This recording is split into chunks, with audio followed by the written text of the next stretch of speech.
What if you woke up one day with the secret power to rip open portals?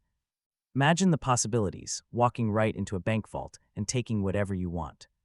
You could travel the entire world without ever buying a single plane ticket. That is exactly what happens to Callum Wells, an ordinary 30-year-old guy with zero special qualities.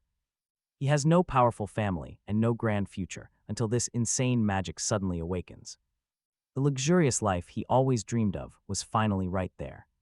But there is a catch: people with abilities are strictly controlled by a powerful organization. Everyone must follow their rules, and rumor has it that rule breakers are quietly erased. Unfortunately for them, Callum is not the type to take orders. To make matters worse, he is also extremely paranoid. Now watch how this unfolds. The real trouble starts inside a rundown roadside motel room. A pale, thin-faced man impatiently asks a woman for an immediate status update.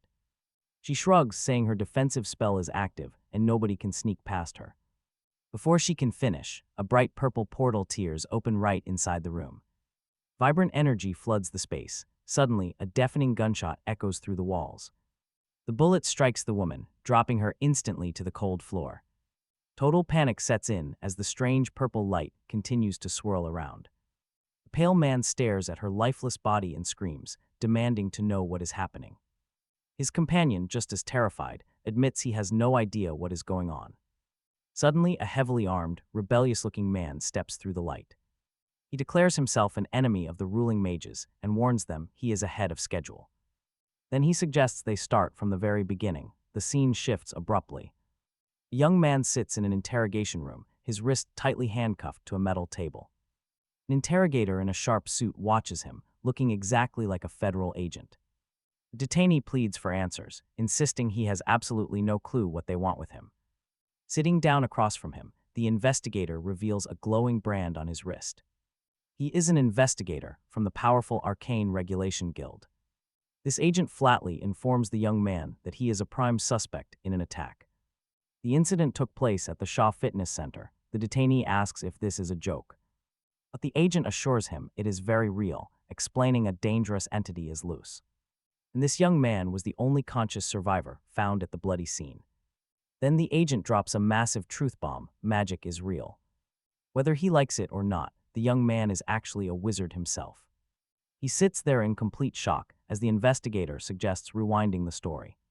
The timeline flashes back to Callum Wells standing at his mother's recent funeral. He remembers noticing a strange man radiating a bizarre, otherworldly blue light. Nobody else could see it. Callum had spotted these bizarre glowing people before. But a sharp pain shoots through his head. Maybe it is just another headache. As the glowing stranger disappears into the morning crowd, Callum watches silently. He thinks back to all the other times he witnessed these bizarre phenomena. These sightings are becoming way too frequent to be dismissed as mere hallucinations. Later on, he visits his local gym, knowing the owner is also one of them. The friendly owner, Mr. Shaw, waves warmly and mentions he has not seen Callum around lately. Right next to him stands a spectral dragon wrapped in a glowing red aura. This beast mimics the owner's wave, and as they shake hands, Callum spots something strange. Those massive dragon claws flexed almost in unison, a wild sight Callum did his best to ignore. Claws or not, Mr. Shaw was a genuinely good soul, always looking out for others. Suddenly, the massive dragon dropped a heavy, scaly paw right onto his shoulder. With a cheeky wink, the ancient beast pointed toward a nearby girl, silently asking him for a favor. She was brand new here. Callum smiled warmly and said he did not mind helping. He knew his boss was not exactly human, but he was incredibly kind anyway. Ever since Callum's wife passed away, the dragon had been trying to play matchmaker. He walked over to greet her, explaining that the owner sent him to help. Just as he was enjoying the helpful moment, she looked up. The girl Marie blushed pretty hard and nodded, but then she suddenly froze. She stuttered, leaving him baffled. Then she collapsed. He rushed down, calling her name, just as three armed thugs burst inside. Wait, is this a robbery? That was Callum's immediate, terrifying thought as the armed men burst in. Gunfire erupted. Mr. Shaw roared for Callum to stay down. He dropped fast, shielding her body with his own. The three attackers unleashed a brutal hail of gunfire straight at the dragon owner. Then Shaw's eyes flared a deadly, glowing red. Thick fumes poured from his jaws as he let out an absolute earth-shaking roar. Inhaling deeply, the dragon conjured a massive, white-hot fireball in his throat. He unleashed the blazing inferno directly at the attackers. Coughing through the ash, Callum was barely conscious when a piercing pain stabbed his skull. He fought to keep his eyes open, watching the dragon's sun battle as the inferno spread.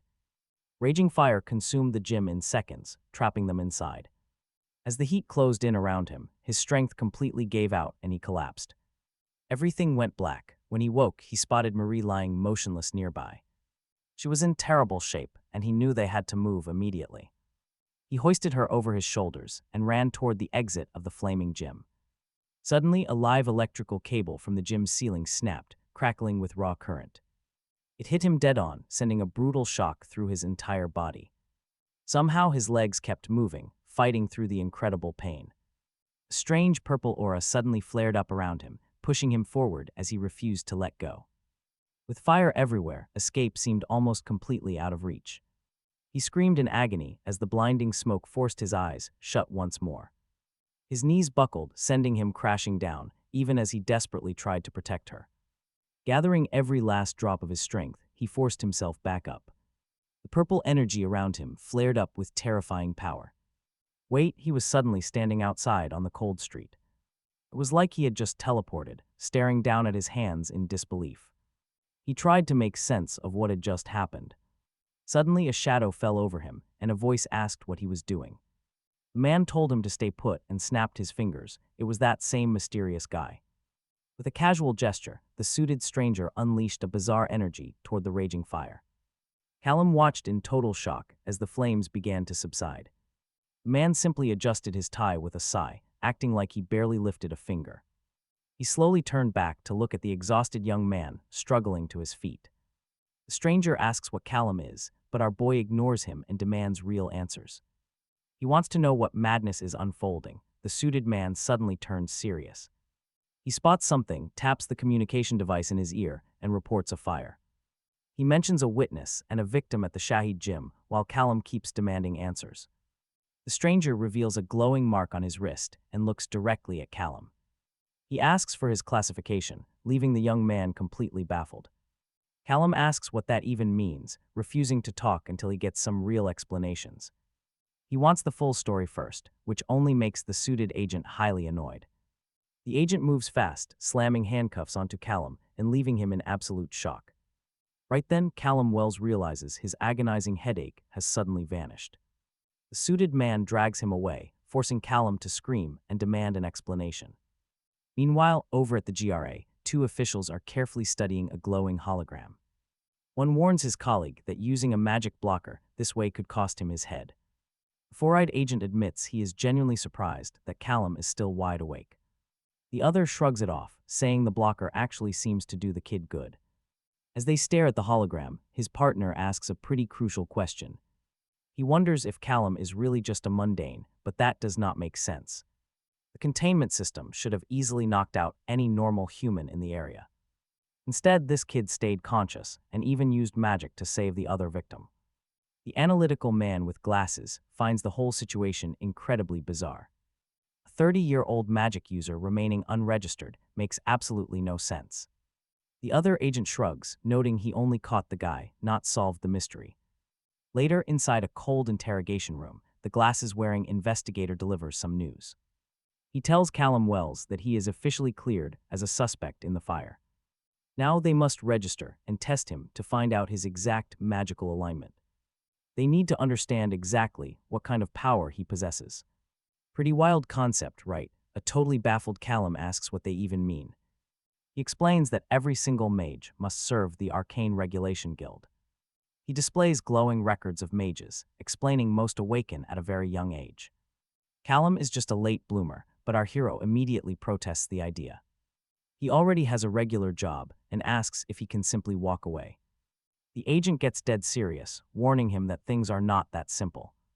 Deserters are hunted down and executed on the spot by the guild. Flames flash across the screen, leaving Callum completely horrified by the threat. He realizes they cannot have rogue magic users running around without control. Standing before a silent crowd, he starts questioning this forced training regime. Sweat trickles down his face as sheer anger bubbles up inside his chest. This is a hidden tyranny he never dreamed existed, and it is terrifying. Under the heavy gazes of the silent crowd, his body naturally tenses up. Serve the guild or die, that is their rule. He clenches his fist in silent defiance. He resolves right then that he will never let them break his spirit. The agent asks if he is ready, leaving Callum confused and frowning. He explains that this fortified room will flood his entire body with mana. Callum looks up, spotting strange, glowing runes carved directly into the ceiling. The test will reveal his true magic type as the ceiling releases a massive wave. Blue energy crackled. As the power approached his body, Callum asked how long it would take. The suited man nonchalantly replied that it would only take a few seconds, more or less. His casual attitude shocked Callum. Surprisingly, he initially felt absolutely nothing. But in the very next moment, a sudden, blinding agony slammed directly into his head. The agony instantly dropped him to his knees as he screamed that something was wrong. He begged them to stop the test immediately, but the suited official simply ignored him. The official said he was almost ready. Screaming in sheer agony, Callum desperately clutched his head, truly believing he was going to die sometime later. Eventually, he opened his eyes to see the suited man standing with crossed arms. Wondering if he was finally awake, relieved to be conscious, Callum sat up. He asked if that blinding pain was actually normal. The man casually replied. It was just a consequence of testing someone as old as him. He explained that while Callum was passed out, they had already gone ahead to place his mage mark, realizing they had tattooed his unconscious body. Callum examined the brand freshly stamped onto his wrist. Thoroughly annoyed, he stared. And honestly, can you blame him for being absolutely furious about that? The official explained that spatial mages were rare, meaning Callum would need a tutor.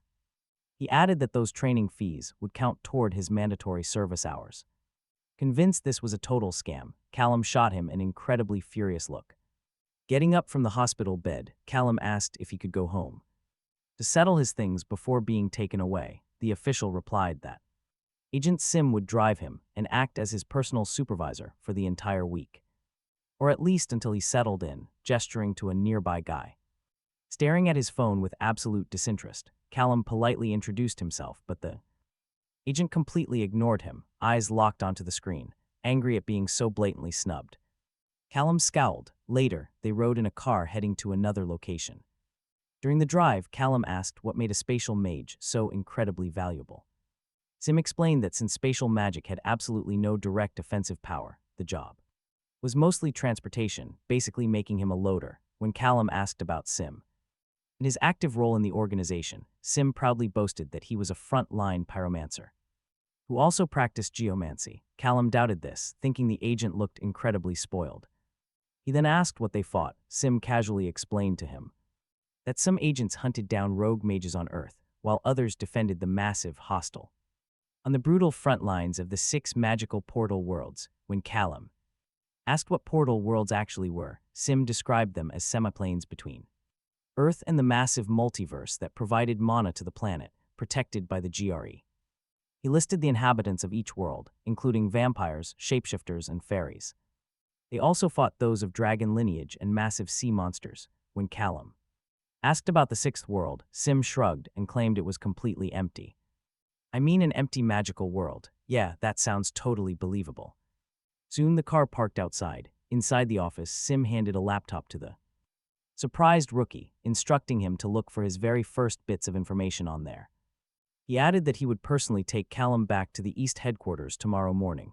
As Callum held the device, the agent walked toward the exit, telling him to make sure he was ready. Magical energy was split into 2. He studied the screen, focusing on 2 basic categories, mana and vis. He tried to grasp the difference, reading how mana is raw energy. It is the ambient atmosphere from which mages draw power. But personal mana is called vis, adapting to unique traits like space. Frustrated by his limitations, he leaned back in his chair. He wanted to learn everything, but this screen only held basics. It was a massive disadvantage. Most mage kids learn this early. They learn it in kindergarten. He needed to start simpler. He sat straight up, refocusing his mind on something basic. He locked his eyes onto a mechanical pencil. Easy enough. Callum held his forearm, extending his open palm toward the target. He channeled his focus, forcing a bright blue energy to erupt. The mechanical pencil began sliding rapidly across the flat table. Still concentrated, he shouted a command to push as it flew. Leaving a vibrant blue trail, the pencil cut sharply through the dusty air. It pierced the ceiling, sticking right in. The trick actually worked. He celebrated with quiet pride before resting his chin to think. It was pure brute force, pulling ambient mana instead of vis. But it worked. He stared down at his freshly tattooed wrist. Being the Jari's pack mule would not be so bad if it let him practice. Still, he desperately needed to understand what he was getting into. The Guild of Arcane Regulation was a massive, secret cabal. They ruled this reality. He clicked through the laptop, searching deeper. A massive, powerful group like that was bound to hide some very dark secrets. He refused to be their cog. Then he found the truth. They hid a massive detail. Over half of all recruits die. They died in combat, gang crimes, or inside dangerous demoplanes. The young man realized this staggering casualty rate was kept completely hidden. It was an open secret. The entire political system was rigged. Most casualties were wizards, without backing from powerful families or guilds. He saw the game. If the Jari archmages lived for centuries, then they were definitely playing a massive, ruthless political game for generations. You either lived under their thumb or you did not survive. They held so much control, they did not even lift a finger. The corrupt system did the dirty work, keeping the elite class safe. The bureaucracy ensured its survival because the powerful wanted it so. Closing his laptop, he resolved to hell with all of that. While Sin snored on the couch, Callum knew the GRA ruled. They could keep everyone else submissive, but as he rose from his chair, Callum Wells decided he would rather die than give up freedom. If they wanted a rebellious wizard, they were absolutely going to get one. To disappear without a trace, he had to plan his escape very carefully. He quickly grabbed a massive pile of cash, zipping it safely into his travel bag. A single mistake would bring the entire guild crashing down on him. With the heavy bag slung over his shoulder, he slipped out the window. The heavy squeak of Callum's sneakers instantly jolted Sin awake. Realizing his error, the young wizard prayed he wasn't heard. But the furious agent kicked the bedroom door wide open, only to find it completely empty. Furious, Sin gripped his hair, completely losing his temper. He growled about an escape happening on his watch, green aura flaring up. Sin's magic flared up as he swore to track the kid down immediately. Let's see how far he gets, Sin sneered. Weaving through the crowded streets, the breathless young wizard scrambled to escape. He figured he had a tiny head start, but had no clue what Sin was capable of. While running, he remembered the terrifying warning about the agent's actual powers. He was a fire and wind user. Meanwhile, Sin clenched his fists in fury. Green energy flared, triggering Callum's worst-case scenario. And just like that, the agent literally starts levitating, surrounded by heavy magic. Power concentrated in his fists before Sin shot upward like green lightning. Callum looked back in total dread, realizing escaping a flying monster was absolutely impossible. As the agent soared through the sky tracking his prey, his rage only grew. That idiot better have a good explanation, or he's officially a marked man. He just declared war on the entire GRA, Sin realized angrily. This rogue wizard was now targeted by the guild's strongest and most lethal hunters.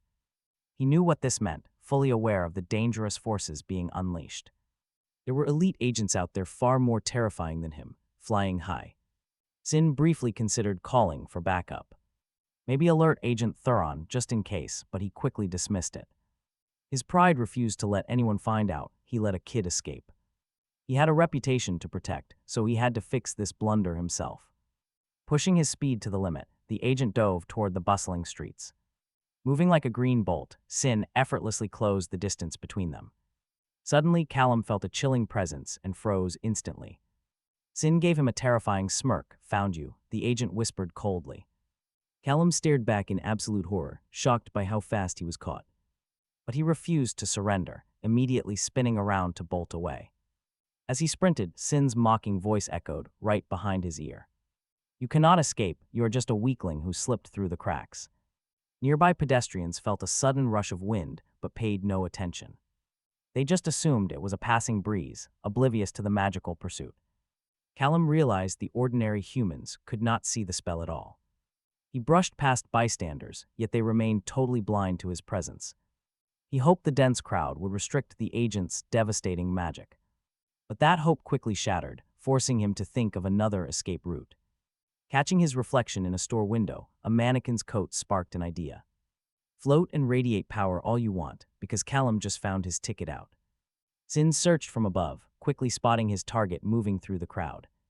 Smiling with smug victory, the agent reached down and grabbed the target's shoulder. He mockingly offered to help, catching Callum completely off guard. But as Sin spun him around, the agent's eyes widened in absolute shock. To his utter surprise, the backpack Callum had been carrying was left lying on the ground completely empty. Sin ground his teeth, ripping the bag open, empty. It contained only spare clothes. Callum had vanished, leaving the agent alone in the middle of the crowd. Cursing the rat, Sin clenched his fist as it began to glow with energy, nearby clutching a new bag and, disguised in the stolen display coat, Callum waved down a taxi, with his face masked. He quietly asked the taxi driver to take him straight to Wesley Farms. Once inside the cab, Callum pulled down the fabric covering his face, telling the driver to take the back roads. Flying commercial planes was way too easy to track, so he decided to hire a local crop duster instead. Seated inside the tiny aircraft, he knew the flight would not be quick, but he was absolutely certain that by sunrise, he would be safely in the middle of nowhere. After saying farewell to the pilot, Callum knew these clothes wouldn't hide him forever. Standing in front of a mirror with a box of hair dye, he realized his entire appearance had to change, fast, otherwise he was done.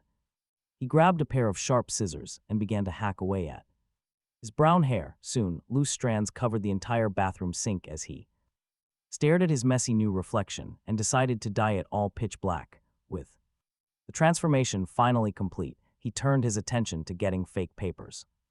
Knowing that even wizards need normal, mundane documents, he found a magical pawn shop, where a green, orc-like attendant with large lower teeth and pointed ears asked him how he could help. Callum stated he needed a brand new identity, and the creature bluntly quoted a price of $2,000. Handing over the cash, Callum received his new identification document bearing the fake name Chase Hall. Smiling at the Shrek-like merchant, he smiled. It would work. Walking away, he reflected on how he had stayed off the GIA radar for 30 years and was prepared to do it again for freedom. Meanwhile, back in the room, Callum had escaped from a furious, bespectacled agent, demanded to know how the kid got past their magical barriers. Another agent named Sin tried desperately to justify himself, explaining to him that he had only sealed the doors. Jump out the window. He never saw that coming. A third agent in a hat, named John, noted the complete lack of magic residue, suggesting it was a simple, non-magical escape. This news only infuriated the lead agent even further. Clutching his head in deep frustration, he lamented that the powerful Archmage Duval would never accept this failure, as she was scheduled to begin training Callum the very next day. Hearing this, John commented that if the boy knew about her training, he could not really blame him for running away. Annoyed by the comment, the glasses-wearing agent sarcastically snapped that since John found it so funny, he could be the one to inform Duval. John went pale. He pointed nervously to himself, but his fate was sealed as a furious, booming voice soon echoed from outside a nearby mansion. Later, Duval was furious, tightening her heavy magical grip around his neck. John choked out that a massive search was indeed already well underway. He gasped that even vampires and shapeshifters had been alerted, but she remained unimpressed, staring him down. Trembling, John offered a theory that perhaps Callum simply chose to lead a quiet, completely normal life after learning spatial magic. Without a teacher, it is incredibly difficult. Duval mocks those exact words with absolute contempt, spitting out that no wizard just randomly stops using their own power. She snaps that Callum is no ordinary human. He is a rebel rogue, then brutally slams John straight onto the floor. Gasping for air, John quickly promises to keep searching. Archmage Duval looms over him, flatly stating that she will pray for his success, but she warns that failure means she handles things her own way. After all, if Callum Wells has decided to turn his back on them, he must be hunted down and put to death once and for all. Meanwhile, miles away, a car pulls up to a quiet house out in the Midwest. Blonde lady and a local sheriff stand waiting on the porch. Callum steps out and they ask if he is here to check out the place. He asks if they are the owners. The older man explains the house belongs to his daughter Jessica, pointing to the girl as she waves with a warm smile. He introduces himself as Sheriff Arthur Langley. our hidden fugitive offers his fake alias instead. Chase Hall, Arthur studies him closely for a second before offering a firm handshake. Inside the kitchen, Arthur gets straight to business, asking if he wants to buy the place. Callum notes it is wonderfully quiet, hoping some manual labor will keep him. Distracted, Jessica laughs, mentioning he looks way too young to be retired. He chuckles, explaining he is just taking a necessary break for his health while the sheriff folds his arms. His daughter admits she's been trying to sell the place, but buyers are incredibly rare around here. For a guy running from the law, this isolated setup is an absolute dream. The following day, Callum looks over his stash of cash after buying the house. He has roughly 2 years of living expenses left, but he cannot afford to stress about money. Right now, his sole focus is mastering magic. If he fails to unlock these secrets, it is only a brief matter of time before the GRA tracks him down. He can already picture his enemies closing in on him, scanning his stolen data on the computer screen.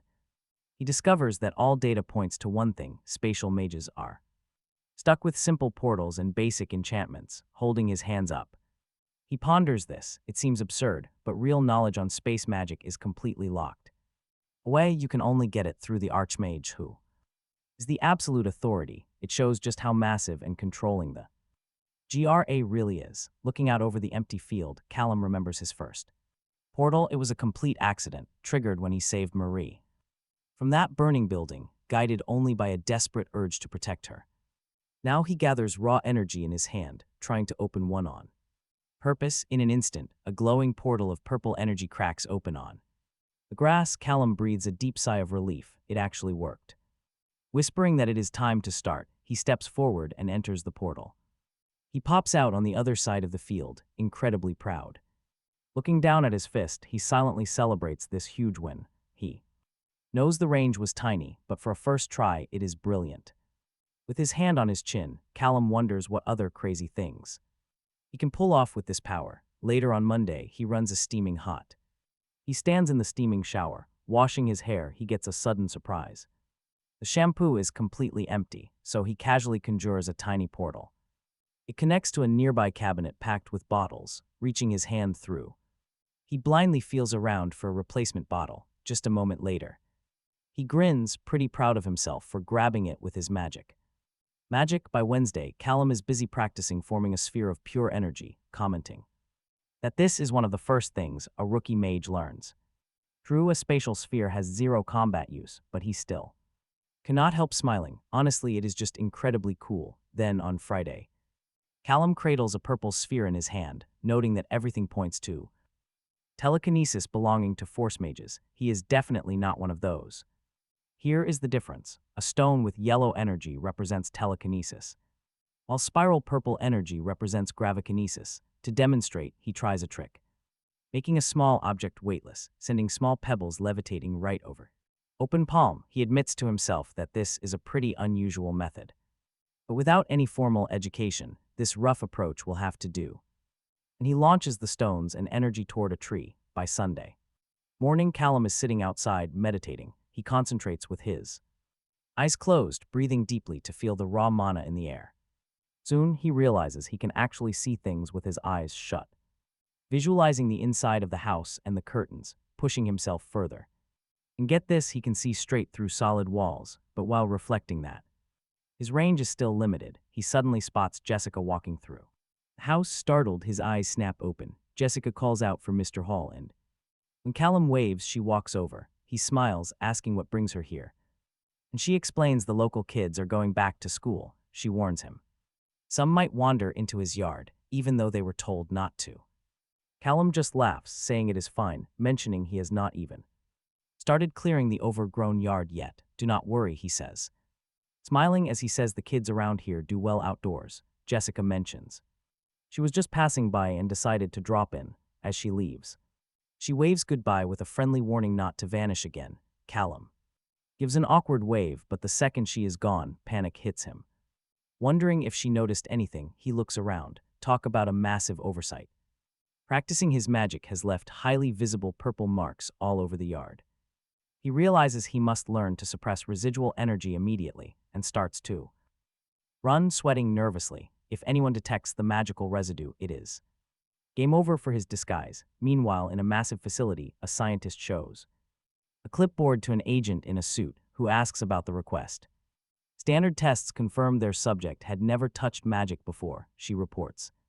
But it also detected some massive anomalies. The agent flips through the report telling her to continue. She explains she did not notice the issue until she replaced the mana supply for the test. She explains that the blocker dissolved with hundreds of units of mana, but the substitute was left with only 3. While examining the blocker, she noticed something strange. He somehow absorbed 97 units of mana, and when he asks what that means, she explains. She replies that this is far more power than any ordinary novice mage should ever possess. She adds that if he had never used magic before, his reservoir of energy should be completely full. He was not casting any spells. Hearing this, the man admits he has absolutely no clue. He does not know what it means, but suspects it is tied to an incredibly strange fact. How could a 30-year-old wizard somehow never notice his own magical powers? Staring at her clipboard, the agent quietly wonders who Callum Wells really is. Back home, Callum closes his eyes and takes a soft breath to focus. He concentrates deeply, observing the subtle energy drifting in the air around him. This should be more than enough fizz, the unique magical energy every wizard possesses. He places a metal circle on the table and prepares to set it spinning. As it spins, a massive wave of brilliant purple lightning erupts from the object. It spins faster and faster. Callum smiles, absolutely perfect. Thanks to a vortex pattern he found online, his little experiment is a complete success. He can now use these ball bearings to erase every trace of magical residue. Staring at the device in his palm, he feels confident in his rapid progress. These past few weeks of hard work should finally keep him off the GRA radar. He should be happy, but instead, a strange, hollow feeling still lingers. Memories of his mother's funeral flood back, and he realizes he has been running ever since. The running started the exact day he buried her, moving at a relentless pace. He was moving so fast that he never had time to process his heavy losses. Images of his parents and wife flash by, their silent graves adorned with fresh flowers. He remembers an old family photo, realizing his hometown is just another painful memory. Staring blankly up at the ceiling, he quietly wonders if his late wife, Selin, would like this place. Callum quickly shakes his head, trying to force his mind back to the present reality. But he cannot afford to lose focus now, because the GRA wants him captured. He knows they just want to capture him and treat him like a pack horse. He clenches his fist. No more running. He refuses to lose. He refuses to lose this fight, and to blend in, he must explore the city. A bit later, a cheerful girl working at a local snack bar greets him warmly. She notes with a friendly smile that she has never seen his face around here before. Callum explains he is just exploring the neighborhood and asks her for some good food recommendations. The girl eagerly starts pointing out the absolute best dishes on her menu. But as she speaks, Callum starts sweating, feeling a very strange presence. Growing nervous, he quietly wonders what this bizarre energy signature actually is. He wonders if there is a hidden basement and tries peering down through the old piping. He quickly realizes the underground space is vastly larger than he initially estimated. He spots a dog, but wait, it is literally the size of a grown man. Suddenly, a deep voice calls out, and Callum turns, instantly spotting a gun in the man's pocket. Tipping his hat back, the man remarks that it is pretty unusual to see a stranger here. Callum smoothly replies that he is just looking to try some of the local cuisine. The man introduces himself as Sheriff Arthur Langley, proudly mentioning his niece Clara. He claims she grills the absolute best steaks in town, and Clara happily nods in agreement. Once she walks away, Callum remarks on how incredibly polite the young lady seems. Langley agrees, adding with a knowing look that nobody around here steps out of line. Smiling warmly, the sheriff mentions they put a massive priority on respecting local boundaries. Territory, that single word instantly makes Callum feel incredibly uneasy.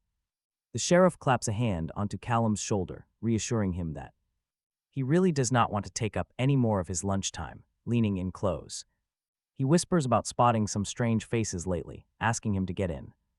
Touch if he notices anything odd. The wizard keeps repeating that phrase. In his mind, feeling a cold knot of anxiety tighten up, he points out that he was a newcomer too, asking if the sheriff had brought him up. To other people, the sheriff admits he did, but quickly explains that he soon realized Callum was not from the big city, clarifying seriously, with a piercing stare, that the wizard is nothing like those other people. Those words strike a deep, worrying chord. Could Arthur actually be talking about them? That would be disastrous. Just then, Clara announces his order is ready, handing over the takeout bag from Mr. Hall. Nodding to her and stepping out, Callum starts worrying they might actually track his position using the tattooed mark on his wrist. Looking closely, he decides to destroy it immediately. The wizard observes that the active magic seems concentrated inside the tiny spatial point of the mark. He tells himself this will not hurt too badly since it is only a tiny drop of ink. Taking a deep breath, he sits down and starts directing his inner energy toward his wrist, targeting that precise spot where the brand is stamped. A second later, the magical anchor begins pulling out of the skin, gritting his teeth. Callum groans in pure agony as he forces the extraction, squeezing his fist tight until the point finally disappears, leaving a bloody, raw spot behind, floating right out of his torn skin. Tiny black orb hovers before him. The young mage gasps for air, pain still tearing through his veins. He stares down at the sphere in his shaking hand. He finally got it, even though the remaining ink still needs to be extracted. He decides to worry about that another time. Instead, he drops the dark orb directly into the fireplace, watching as it slowly melts away. The raging flames of the hearth completely destroy the magical tracking device. This gets him thinking about the small siphons he made to store Vis and whether they can release that raw power on command. Creating portals and basic tools is simple, but major spells require massive energy. Moving anything larger than a single human completely drains his reserves like an old phone battery. But then a brilliant trick hits him. He can tap into those siphons to instantly recharge if he needs to make a swift escape. Suddenly, a loud knock on the door shatters his thoughts. Startled and freezing, he hesitates. He is entirely unsure of what to do as he spins toward the entrance, his adrenaline spiking instantly. Cold sweat breaks out across his forehead. Could the guild be here already? Extending his spatial magic to look through the door, he is stunned to see the local sheriff, Arthur Langley, standing outside with a deputy. The old sheriff stands there patiently next to a young officer wearing a cap. Pulling the door open, Callum awkwardly offers a tense greeting to the men. Callum asks what brings him by this afternoon. Arthur apologizes, dropping in unannounced, but explains he really needs to ask some questions. Feeling a sudden knot of worry, Callum asks if he did something wrong. Arthur grips his hat tightly, asking Callum a very direct question. Where exactly was he last night around 3 in the morning? This immediately sets off alarm bells as Callum remembers lying awake back then. His mind races back to the heavy conversation he had earlier. That tense diner talk he had with Langley about their own territory. The terrifying image of that beastly dog man still haunts him. The Langleys are shapeshifters. That is basically confirmed now. Then his thoughts drift over to Clara, the young diner waitress. She is the sheriff's niece, and then there is Jessica, the sheriff's daughter. He tries to piece together what the man really meant during their chat. Was Arthur actually trying to scare him? It felt like it. He warned him about seeing strangers, but then again, the old man seemed genuinely well-meaning when asking him to report things. This makes Callum hesitate. He cannot judge him too harshly. Either way, Callum figures it might be the perfect time to just lay low. Suddenly, a creepy scratching sound at the window breaks his focus. Startled, he gets up, quietly wondering what could be making that noise. Then, out of nowhere, a strange purple energy starts spreading outside. Peering through the glass, he spots a sudden flash of movement. It is out in the bushes, but he is way too far back to tell what it is. Grabbing a flashlight, the young wizard decides to go out and investigate. He shines the light, but there is nothing there except rustling leaves. He sighs. He figures his mind is playing wild tricks. But just as he starts to relax, a freezing breeze sends shivers down his spine. Terrified, the young man bolts back inside and slams the heavy door shut. His heart hammers wildly against his ribs, but back in the present. The sheriff repeats his question, demanding to know where Callum was at 3. He tells Callum not to get defensive, as it is just routine police work. Callum quickly replies that he was asleep, asking if something bad happened. The deputy steps in, asking if he has any way to prove that. Maybe a security system. That question instantly rubs Callum the wrong way. He snaps instantly, asking the officers if he needs to get a lawyer. Arthur looks embarrassed and quickly reassures Callum that he is not a suspect. He just wants to safely cross Callum off their list of people to question. Callum admits he has a security system, but only a basic door logger. No cameras, and Callum knows he has to keep his magic hidden. He can never let them see footage of him practicing magic in the yard. Then the deputy drops a massive bombshell. There was a murder. Callum is completely shocked, wondering how such a horrible crime could happen here. The deputy explains that someone broke into old Mr. Hardy's house. He asks Callum if he noticed anything strange or out of place. Stammering, the young wizard claims he saw nothing, but his mind is racing. Suddenly, he remembered that weird noise from the night before. He had been too focused on the shapeshifters and the GRA to consider a possibility of a normal crook, but seeing how pale Callum looked, the sheriff asked if he had just remembered something important, even though. Troubled by the situation, the young wizard decided to share the truth. Explaining that some noise woke him up last night, he thought it was just a large animal, nothing more, but as the assistant questioned him about the beast, the sheriff took notes and thanked him for the lead, promising it would help the investigation and that they would stay in touch with any updates. As they left the house, the assistant deputy asked the sheriff if he actually believed Callum's story. The sheriff admitted the boy was clearly hiding some details, but he was definitely not the killer. Once they got into their cruiser and buckled their seat belts, the sheriff added they already knew the killer, they just refused to believe it. Wanted to believe. Elsewhere, a tense Arthur Langley warned that things were about to get messy. He yelled at the monster, exclaiming he had no right to commit crimes because this was his town, not his territory. The arrogant vampire just smirked ironically and claimed he had absolutely no idea what the sheriff meant. He sneered that if one of the sheriff's pets had a tragic accident, that was their own problem. Furious, the sheriff snapped that the victim was clearly finished off by a vampire. That monster. He just sat down, claiming they tried to frame someone else, but the sheriff saw right through it. Smelling a parasite from miles away was easy. It was simply disgusting. He did not care. It was not his problem if they were. Deputy's absolute failure to handle his kind. He then asked if the sheriff was accusing his people, warning that if so, it was a very serious threat.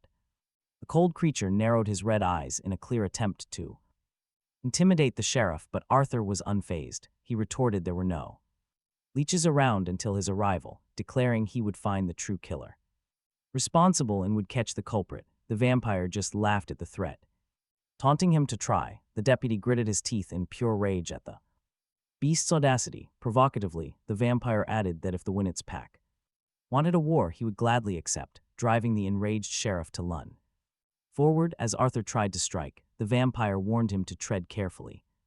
Staring him down with a deadly look, Arthur stared back, feeling the pressure, then turned and barked at his deputy to get the parasite out of his sight. Later, at home with his daughter, Arthur explained that the vampires had killed a human and would likely strike again. They lacked the strength to fight back, and the sheriff was incredibly frustrated. He could not even reach their leader, dealing only with some low-level leech. Clenching his fists, the deputy wished to send the monsters back to where they came from, claiming he would do it himself if he was younger. On the phone, a man named Chester asked if the sheriff was done crying, to which the deputy murmured, "Yes, Alpha Chester." Chester warns that without proof, the GRA will side with vampires. He promises 2 packs of wolves, but warns they cannot help in direct fights. This is big, way bigger than some simple nest of back alley criminals. Still, the sheriff wonders, why would anyone target a place like Winnet? Winnet has absolutely nothing of value, but wait, it gets much worse. 5 other nearby cities are facing the exact same terror right now. The Langleys freeze in shock. What are their rules even for? What good is the GRA if the vampires just run wild anyway? Chester gets Arthur's fury. He tells them if they can grab the culprit, they can finally stop this nightmare. He urges the Langleys to stay alert. The family nods. Then, Chester leaves them with one final chilling thought. The real question is not if the monsters will strike again. It is about who they will drag into the dark next. Meanwhile, a young wizard named Callum navigates a noisy market, trying to blend in. Cash is incredibly tight, and he desperately needs to save for emergencies. The recent string of brutal murders has him constantly feeling restless. He scans the crowd. Maybe it is time to just run from Win It entirely. But back home, reality hits. He has poured way too much cash here. Abandoning his life here would leave him absolutely ruined and broke. His entire plan was to make a living selling enchanted gear. Now, staring at his computer, he curses the tight security on magic forums. Without a registered account, he is completely locked out of the discussions. Hours slip by. Suddenly, the glowing magical sphere on his desk goes dark. Out of power, Callum slams his fist onto his journal in pure frustration. He cannot risk signing up. Staying off the grid is his only shield. Burying his face in his hands, the sheer weight of it all crushes him. He needs defenses, serious magical wards to protect his home. Whispering an incantation, he conjures a crackling wall of violet lightning right in his living room. A gravity barrier could easily stop bullets, but as he tests the magic, he realizes he cannot keep the wall active for more than 60 seconds. With proper materials, he could fix this, but there is a massive roadblock. All top-tier spatial magic is locked down by a powerful red-haired mage. The formidable Archmage Yuval keeps a tight grip on those secrets. Without those texts, Callum is completely stuck, unable to progress his research. It is like reinventing the wheel from scratch. Later, downtown, a shopkeeper notes with a grin that Callum is buying self-defense gear. Offering an uneasy chuckle, Callum agrees it is best to be safe lately. Beneath his calm front, he is tense, and honestly, who can blame him? The GRA could be lurking around any corner, watching him closely. Inspecting a handgun, he wonders if normal bullets can even stop a monster. He heads to a nearby range where locals are practicing their aim. Lining up his target, he prepares to fire his first real shot. He silently prays his future enemy's blade like everyone else. Just then, he overhears two girls nearby complaining about buying heavy tools. It is the Langleys. He had absolutely no idea they were gun enthusiasts. They looked like the type to renovate houses. Callum approached them, asking if they were. The cook and the maintenance girl, they jumped, startled, clearly not. Expecting him, the younger girl gasped, telling him not to scare them like that. While calling him Mr. Hall, Callum apologized and asked if they were also worried about the recent murder. In response, Jessica sighed, bringing up a woman named Joan who went to their church. This totally confused Callum, who quickly questioned them about Joan, clarifying that he had been talking about James Hardy. The girl leaned in, whispering that there had been a second murder last night. Joan, asking if he really did not know. Stunned, Callum explained he had been busy all morning. The shocking news left him wondering if a serial killer was on the loose. The Langleys admitted they were thinking of closing their coffee shop. Until this blew over, Callum expressed his deep sympathy for their situation, offering to help in any way possible, which they warmly thanked him for. With a friendly smile, he said they could call him Chase. After leaving, Callum carried his new weapon in a bag, walking with tense, nervous steps while reflecting on how terrible things had become.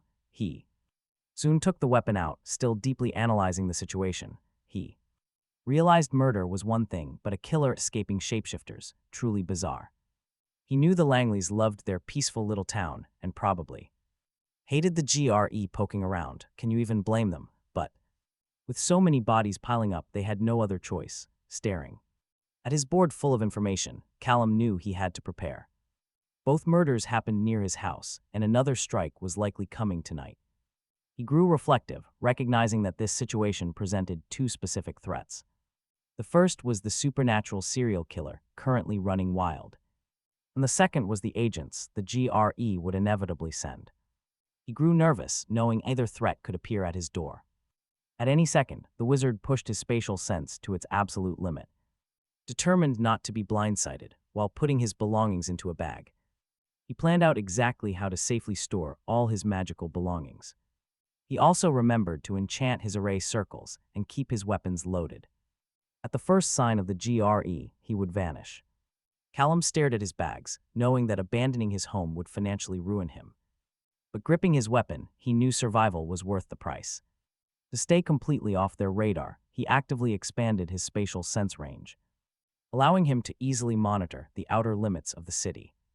He saw Jessica watching the coffee shop from her window, while Clara, wrapped tightly in a hooded jacket, was walking right toward it. Meanwhile, the sheriff sat alone in his department. Callum let out a weary, exhausted sigh, knowing this was going to be an incredibly long night. Suddenly overcome by sleep, his heavy eyelids closed. By next morning, a car screeched to a halt outside. Callum bolted awake, furious at himself for falling asleep. He then heard Jessica running inside, frantically calling out for Mr. Hall. He found her sudden presence incredibly bizarre, leaving him deeply concerned. He instantly feared the worst, blaming himself for whatever went wrong. Silently cursing his mana, he demanded quick answers. She grabbed his shirt, desperately screaming that she needed his help. With trembling hands, Callum tried to press her for more details. "Clara is gone," Jessica blurted out, taken by force. Terrified and alone, she is currently surrounded by menacing men. They smiled maliciously as Callum demanded to know who took her. Jessica replied that those creepy vampires had been watching Clara's every move.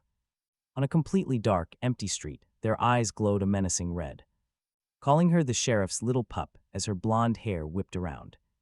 To block the sudden, violent gust of wind, she raised her arms. A figure cloaked in a red aura walked up with a sinister wave. He gestured for her to follow as a dark vision unfolded. Crimson smoke swirled around Clara's face as her eyes glowed a bright red. Back in the present, Jessica explained that those vampires controlled Clara, forcing her to walk straight to their nest as Jessica screamed for help. She reminded him of his promise, leaving Callum completely speechless. He wondered what on earth a novice wizard like him could do. He debated whether to finally confess that magic was real. Images of ancient books and strange symbols flashed through his mind. Since she had already seen his energy, there was no denying it. He could never convince her that he was just an ordinary guy. He tried to calm her down, suggesting they move inside the house. Resting a hand on her shoulder, he realized escape was not an option. He could not abandon Clara to a nest of ruthless vampires. Suddenly it clicked. Jessica said they had captured her, not killed her. Jessica confirmed this was true, her expression filled with genuine worry. He knew he could not fight a pack of vampires head-on, especially not at his current level, but Jessica grabbed him again. Begging for his help, Callum grew serious and stated his name. Holding her hand to comfort her, he promised to do everything he could. Grabbing his weapon, he told her he needed more solid information. He swallowed hard. Can you blame him for fearing the worst? As he steeled his resolve, a car sped past the motel outside. Now driving, Callum felt that same eerie sensation creep over the area. Staring back at the motel, he knew something supernatural was near. He spotted a woman smoking a cigarette just outside, finding it highly unusual as they pulled into the parking lot. Jessica assured the wizard that her family could offer some help. He scanned the surroundings, a deep sense of dread building up. Suddenly, his eyes went wide with pure shock at the sight. Everyone standing in the parking lot was actually a shapeshifter. His gaze swept across them just as the sheriff grabbed Jessica. Shaking her shoulders, he angrily demanded to know what she was doing. He insisted they keep the GRA out of this, leaving Callum stunned. This sharp-toothed, pointy-eared sheriff leaves the young wizard totally stunned that he actually thinks Callum is with the GRA. Callum quickly whispers to the old man to pretend they are strangers and that he has never stepped foot here. In response, the gray-bearded sheriff just stares at him suspiciously. The sheriff's eyes suddenly flare up with power as he unleashes a booming, insanely loud roar right from his throat, sending massive shockwaves rippling through the room. He then asks everyone standing there if they heard that. Soon enough, Callum finds himself sitting on a bench, listening to them question what he can actually do to help out. A dog-like beastman speaks up next, saying he is not going to ask too many questions but wants to know who they are fighting. The sheriff explains that those nasty vampires have fully claimed the roadside motel down the street. Now they want the whole territory, too close for comfort, recalling that quiet little spot by the road. Callum listens as the sheriff warns that the bloodsuckers have a powerful wizard on their side, whose strange presence he has felt all week. And he suspects it is that mysterious woman with the cigarette. He firmly believes this is absolutely true. To make matters worse, this ruthless nest of blood-sucking parasites have already claimed 2 innocent lives. Callum demands to know why nothing has been done when they already know who the killers are. The old man explains that their Winnick gang simply lacks the raw power to challenge these monsters, and a strict treaty stops other supernatural beings from stepping in without solid proof, adding that small shapeshifter groups are always incredibly vulnerable and always end up taking the blame for everything. Callum finds it ridiculous that the Peacekeeping Guild does absolutely nothing. He is shocked to hear about this treaty. It is insane that vampires are taking lives while nothing can be done. Rules are rules after all. Staring down, he drifts deep into thought. He immediately focuses on Clara, who is still trapped at that motel with the bloodsuckers. Callum expands his spatial sense, knowing his mana can reach that far, and after a tense moment, he finally pinpoints her exact location. He recalls that arrogant vampire claiming she stayed there of her own free will, which the angry sheriff completely dismissed as an absolute, ridiculous lie. Then Callum asks what happens next after they save her.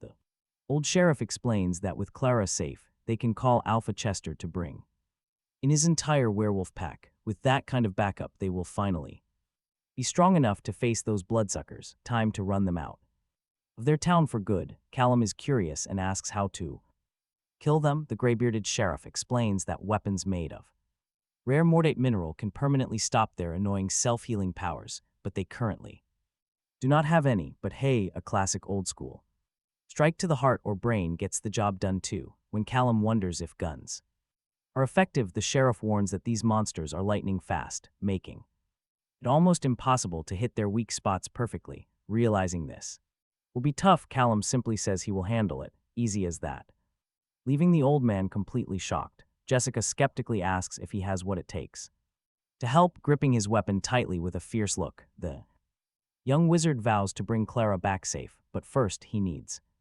After requesting specific tools, Callum gets taken down to a small prison cell. The sheriff explains this cell is soundproof and the pillows are ready. The bearded shifter grows highly impatient, warning him that time is rapidly ticking.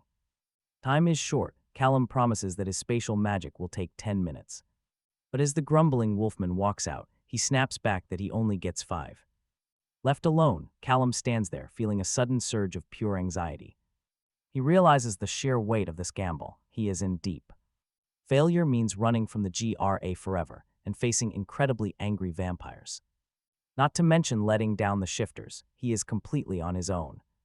The enemy mage is a total mystery, but then he pictures Clara. Seeing her chained up and helpless in his mind solidifies his ultimate resolve. No more hesitating. Meanwhile, at the motel, a vampire breaks the silent room. He grumbles about how quiet the shifters are. Where is the fight? He asks their female mage if she has sensed anything out there. She calmly explains her protective barrier spell is still up and fully active. Inhaling her cigarette, she boasts that absolutely nobody can enter undetected. Right on cue, a portal rips open and a heavy object flies out. It smashes directly into her skull, instantly knocking her out. The remaining vampires freeze in pure shock. What just happened? They immediately blame the shifters, but cannot comprehend how they bypassed their security. Meanwhile, Callum stands bathed in a purple glow, holding his weapon. One down, he starts remembering a brilliant trick he devised earlier. He needed a secret way to combine portal powers with mana detection. This is a lethal combination that the GRA has never witnessed before. Most see spatial magic as pure utility, but Callum knew it could protect him. The young spatial mage spent days figuring out how to weaponize his rifts. For instance, throwing a simple knife directly into an open rift. The blade would emerge meters away, striking from a completely blind angle. While holding a pencil, he realized the ultimate weapon was a gun. Now he aims his gun right through a tiny portal, selecting targets. The remaining vampires are next. One bloodsucker screams to sound the alarm, but a bullet hits him dead center, leaving his ally paralyzed. The other vampire scrambles for help, but another shot cuts him down. He falls immediately. Callum knows his precious window of time is closing. He has to teleport Clara out before reinforcements flood the area. Pulling off long-distance teleportation is insane, but his spatial sense is ready. He acts with extreme precision. This is incredibly delicate work. Tracking Clara is difficult because her energy signature is faint and unstable. He concentrates deeply, filtering out the noise to lock her position. He rips open a portal right behind her, washing her in energy. She slips through the rift, landing safely inside the soundproof cell. Callum sighs in relief. His risky gamble actually paid off. He had zero experience teleporting humans across such a distance. The danger persists. Another vampire storms into the motel room. He demands to know what is happening, ignoring the tiny closing rift. He keeps firing through the portal until another shot echoes, finally revealing the lifeless bodies on the floor. Exhaustion is already setting in. But there is no time to rest. More vampires burst into the room, shouting that they are under attack and ordering everyone to find the shooter. But as the monsters scramble to make sense of the chaos, Callum realizes their confusion is his best weapon, making speed irrelevant. He gasps for air, utterly determined to make sure not a single soul escapes. He squeezes the trigger again, ready to burn through every ounce of his mana. Another direct hit drops a target instantly. Now only one terrified vampire remains. Cowering on the floor next to his dead friend, he lets out a curse. As he spots a portal right by his head, one final shot. Back at the cell, the sheriff counts down the seconds while Jessica prays. Suddenly, a bizarre noise echoes, and a panicked Jessica flings the door wide open. Screaming Chase's name, Callum steps out, calmly announcing that Clara is safe. Jessica rushes over to Clara, desperately asking if she is all right, but the poor girl is too dazed to understand what is happening. Meanwhile, the sheriff realizes that the entire rescue took a mere 45 seconds. It makes absolutely no sense. He asks what happened to their captors, and Callum casually replies that they have all been taken care of. He dryly suggests sending the fire department to the motel, as it might be burning down right about now. The sheriff is stunned, wondering if he is seriously talking about the same place, especially since he cannot sense even a single drop of magic from this kid. Look at his neck. A mysterious circle on Callum's necklace suddenly starts to glow. It pulses with a strange purple energy, catching the young wizard off guard. He warns the sheriff they must move fast before the fire consumes everything. After absorbing so much essence from those vampires, Callum knows he has to head back home immediately to process his new gains and sort things out. But just as he reaches his car, a familiar voice calls out to him. It is Jessica, wanting a quick word. Callum gently asks if she should be keeping an eye on Clara instead, but she explains she had to say thanks. He is about to brush it off, but she cuts him off. The beautiful blonde leans in and plants a soft kiss right on his cheek. He is totally frozen. His face turns bright red with embarrassment. Jessica giggles and heads back inside, saying that Clara still needs her comfort. Callum can only stutter a nervous reply. Meanwhile, the werewolf pack gathers. The sheriff calls Alpha Chester to report that their vampire problem is officially resolved. The Alpha demands to know how he pulled it off, but Arthur insists that he did absolutely nothing and none of their pack members were involved. Confused, the Alpha demands that Arthur explain exactly what went down out there. The sheriff explains that a mysterious stranger offered to help with no questions asked. He even admits that they do not even know the guy's real name. Chester growls, wondering if this savior was a shapeshifter or maybe a wizard. Arthur mentions the wizard tattoo he spotted, though he sensed zero magic on him. This leaves the braided Alpha in deep silence, wondering if they met a fae. But even that theory doesn't quite fit the mystery man. They talk about how the other vampires are going to absolutely hate this. Right then, a shadow steps before the burning motel. Fangs out, he looks totally furious. Over the phone, Chester grumbles. No proof means they can't do anything. Watching them, Jessica and Clara are finally back in each other's arms. The sheriff tells the Alpha that they owe this mysterious savior big time. Chester grunts, who the hell is this guy to deserve their gratitude? Arthur gets his orders to keep a close eye on him because you can never trust wizards. Meanwhile, Callum drives away, completely blank, no emotion, later that night. He takes a shower so hot the entire bathroom is choked with heavy steam. He has been scrubbing under the water for 30 minutes, yet he still feels incredibly filthy.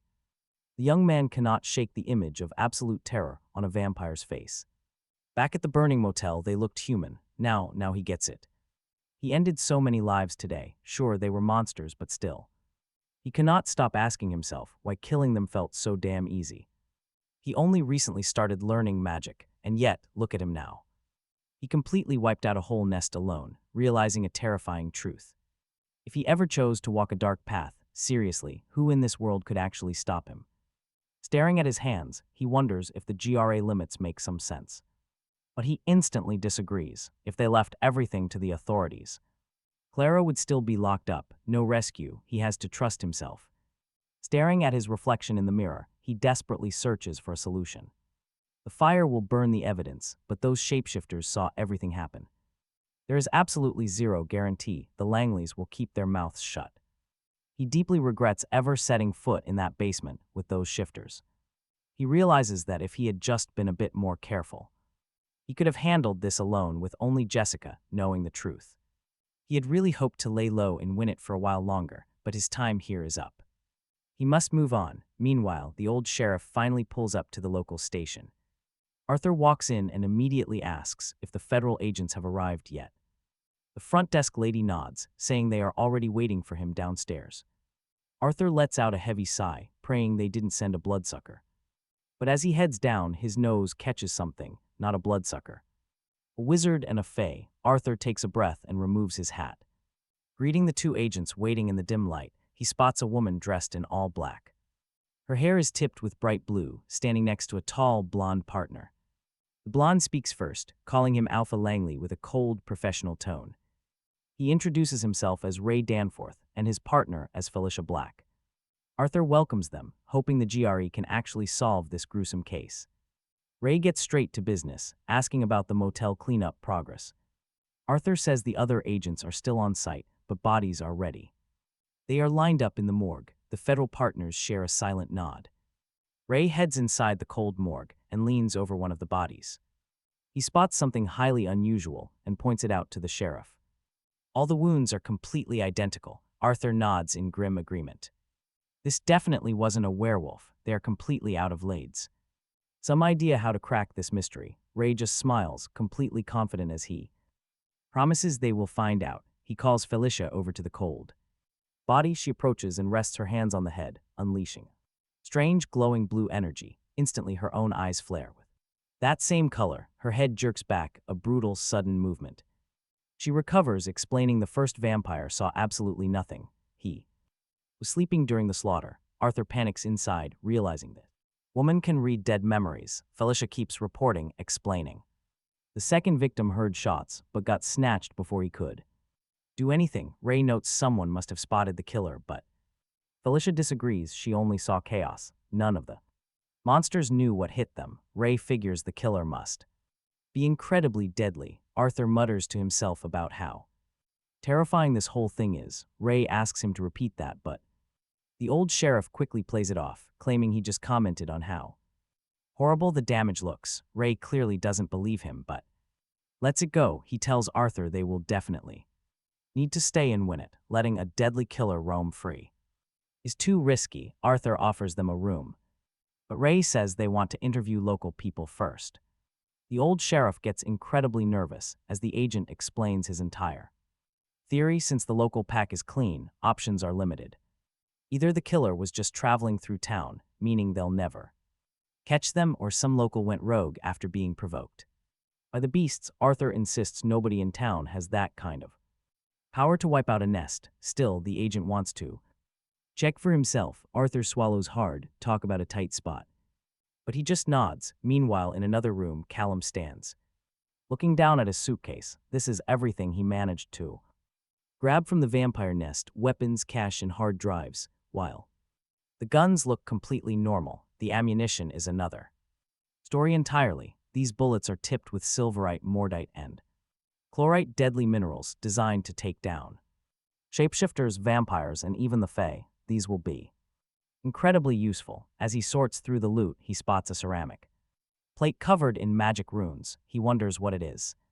Guessing it belonged to the sorceress, he makes a note to research it. Later on, opening the suitcase fully, Callum checks his final favorite stash of $100,000 in cash and gold bars. Buying that house drained his funds, forcing him to be smart. He decides to save most of this as an emergency fund. Worst case, this money guarantees his survival elsewhere, though he still needs to restock his magical supplies. Cheap items from the local shop won't cut it. For his advanced spells, the sorceress clearly got her things elsewhere. A cheap plate from a local shop in Winnet, meaning he might need custom items soon. Suddenly, the loud screech of tires outside made him jump in pure surprise. Callum scrambled to his feet, his heart pounding hard. Thinking fast, he knew he could not let anyone see inside that suitcase. He quickly slammed the cabinet door shut just as two loud knocks shook his front door. Peeking outside, his shoulders finally dropped when he realized who it actually was. It was just the sheriff's two blonde relatives. He opened the door to greet them. Jessica held a bag, admitting they were not sure if he was even home. Feeling a little awkward, Callum asked if he was supposed to leave town. She quickly shook her head, saying she was honestly just glad he was still around. Then Jessica dropped some heavy news. Government agents had just arrived in town. Callum was pretty surprised to hear they were in Winnet, though he knew it was possible. Clara stepped forward, explaining she had practically begged Jessica to bring her along. All she wanted was to see if he was okay. Suddenly, the younger girl lunged. She threw her arms around the wizard, crying out her thanks for saving her life. Callum gently told her it was fine, but warned her to keep his name out of it. He was never there. Jessica assured him they understood, but they could not just forget. They figured he would be avoiding the local coffee shop for a while. Because of that, they decided to bring him some fresh food instead. Right on cue, Callum's stomach let out a growl so ridiculously loud it was embarrassing. It sounded like a roaring motorcycle, completely exposing just how hungry he actually was. A few minutes later, while happily eating, he asked for details about these agents. Jessica explained that her father had run into them earlier that morning. Apparently, one of those agents had the power to speak with the dead, but he failed to extract any useful details from the deceased vampire spirits.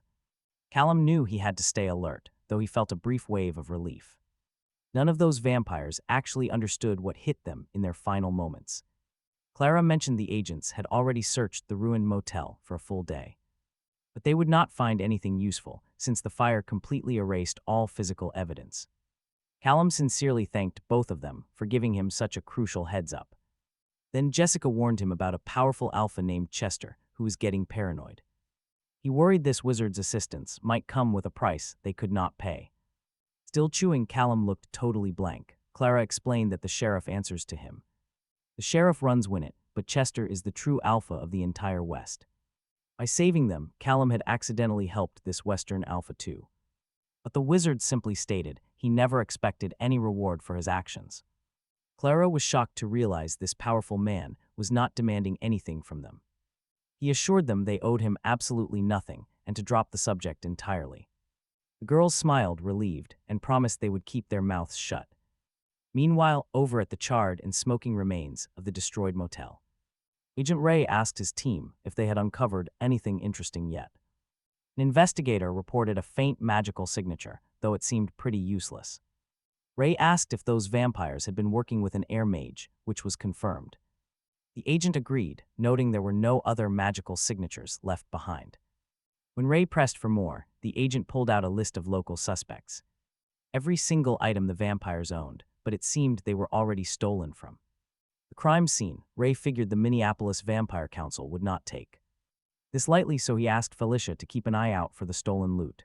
In response, his partner just gave him a silent nod. The agent then admitted that this whole fire felt highly suspicious. Kneeling down on the dirt, Ray realized the shifter pack usually would have cleaned up this mess instantly and wondered why they let regular humans arrive before them. His partner reminded him that the shifters swore they were completely innocent. Still, Ray was absolutely convinced that everyone here was hiding something and that the shifters were just playing dumb, an act he was not buying. Felicia then suggested he start eavesdropping on the locals and listen in, since his super hearing could pick up a whisper from a kilometer away. Activating his gift, Ray released a pulse of green energy and confirmed that while he heard plenty of voices, none of it had anything to do with their case. Real talk about the fire was incredibly rare. Blowing a thick cloud of smoke, Felicia offered to just force them to talk. Ray, however, preferred to keep things friendly for now. He had no desire to have the local alpha Langley sinking his razor-sharp fangs straight into his neck. He wanted to wrap up these interviews quickly, which made his partner ask who was next on the list. Checking his phone, Ray saw that their next target was a 30-year-old guy named Chase Hall. Sometime later, the long shadows of the two agents fell over a nearby house as they knocked. Young guy named Callum casually opened the door, asking if they forgot something. Instead, he was greeted by the two intimidating agents and noticed that one of them, Felicia, had gills and shimmering scales like some aquatic creature. Callum asked how he could help, so they introduced themselves as Agents Ray Danforth and Felicia Black. Hearing this, the young mage immediately grew Tense, sensing the immense magical pressure radiating off them, he realized their power was on a completely different level than any vampire he had faced. Ray explained they were looking into the recent motel fire and asked if they could step inside for a quick chat. In response, Callum politely stated that this felt like the kind of conversation best handled with a lawyer. Standing by, the fish-like agent blew a puff of smoke, stating that he did not want a lawyer. Callum frowned, stating her words sounded exactly like a threat, which made the two partners exchange a suspicious look. Ray then leaned in close, asking the young mage if the local sheriff had mentioned anything about the vampires nearby. Looking visibly nervous, Callum quickly lied that he had absolutely no clue what they meant. Felicia stepped forward, declaring he was going to tell them everything he knew about the blaze. Callum desperately swore he had nothing to say, insisting he only knew what was on the news. Suddenly, Ray's eye flared with a sharp green light. That magic is no joke, but he just sighed and said they were leaving, deciding that Callum was useless to them. With that, the partners turned away from his porch. Callum breathed a sigh of relief, thinking that was a dangerously close call. He felt like the agent was about to use magic on him. Just as they walked off, Ray threw a cold warning over his shoulder: do not leave town. Because the young mage was officially a person of interest, despite the warning. Sometime later, Callum decides he has to leave right away. He is not sure what kind of magic he just avoided from that agent, but he knows the encounter only makes him look highly suspicious. It is only a matter of time before more GRA agents show up. Closing his eyes, Callum silently apologizes to Jessica. He wishes he could stay and win it much longer with her and Clara. But his own survival has to be the priority. His car speeds down the road as he plots his next move. Soon enough, the GRA will realize he is gone and put out a warrant for his arrest. Still, as long as he keeps his spatial awareness active on the backroads, he should be fine. Then Callum notices something that might just save his skin: a red pickup with a for sale sign in the window. Recognizing the perfect chance, he turns his car around and pulls over. A bald man greets him, asking how he can help. It is exactly as Callum suspected. He can feel the man is a shapeshifter with the same magical signature as the Langleys. Callum gets straight to business, saying he needs a new identity and heard this was the place to get one. The shapeshifter looks suspicious and asks if they have met before, but Callum simply sets a solid gold bar on the counter, adding that he wants to buy that pickup truck too. Staring at the heavy block of gold, the man promises to see what he can do. Just 10 minutes later, he returns with a new document and the keys to the pickup, explaining it covers both his ordinary and magical needs. Callum looks down at his new identity, Denver Brown. Since his new life is as a teacher, Callum thinks some fake glasses would perfect the look. The bald merchant asks if there is anything else he needs, and Callum says he is looking for basic magic books for an apprentice.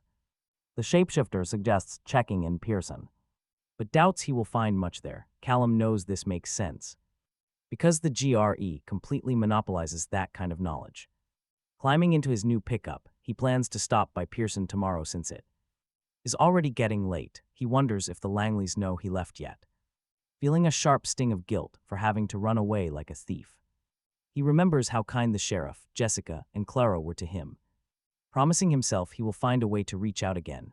Hours later, the bald shifter is back in his shop, calmly stacking cans on shelves, idly trying to count them all. As he is counting the stock, a glowing portal suddenly opens on the wall. A voice from within asks for permission to speak, giving him a fright. The voice requests he deliver a message to the Alpha. When the man asks who is speaking, he gets no reply, only the assurance that Clara's friend is safe. Alpha Chester hears of this news and tries to confirm the message. The shifter assures Chester that was exactly what the portal voice said, adding the warning not to hunt the dangerous wizard. Chester turns to two of his wolves to discuss this mysterious friend, asking if they have ever run into him. One of the wolves says they were with Alpha Langley when the stranger first arrived in town. An elder asks if the wolf can track the target scent, and the beast confidently barks in agreement. Hearing this, the braided elder immediately commands their two best trackers, Roy and John, to locate this target. The two wolves vow to start their hunt right away. Meanwhile, Felicia rides in a car with Ray, doubting if chasing this strange guy is their best lud. She argues that it is impossible for the suspect to be a mere mundane since he completely ignored her mind magic, but Ray argues that even a mundane can be secretly shielded by someone else without even realizing it.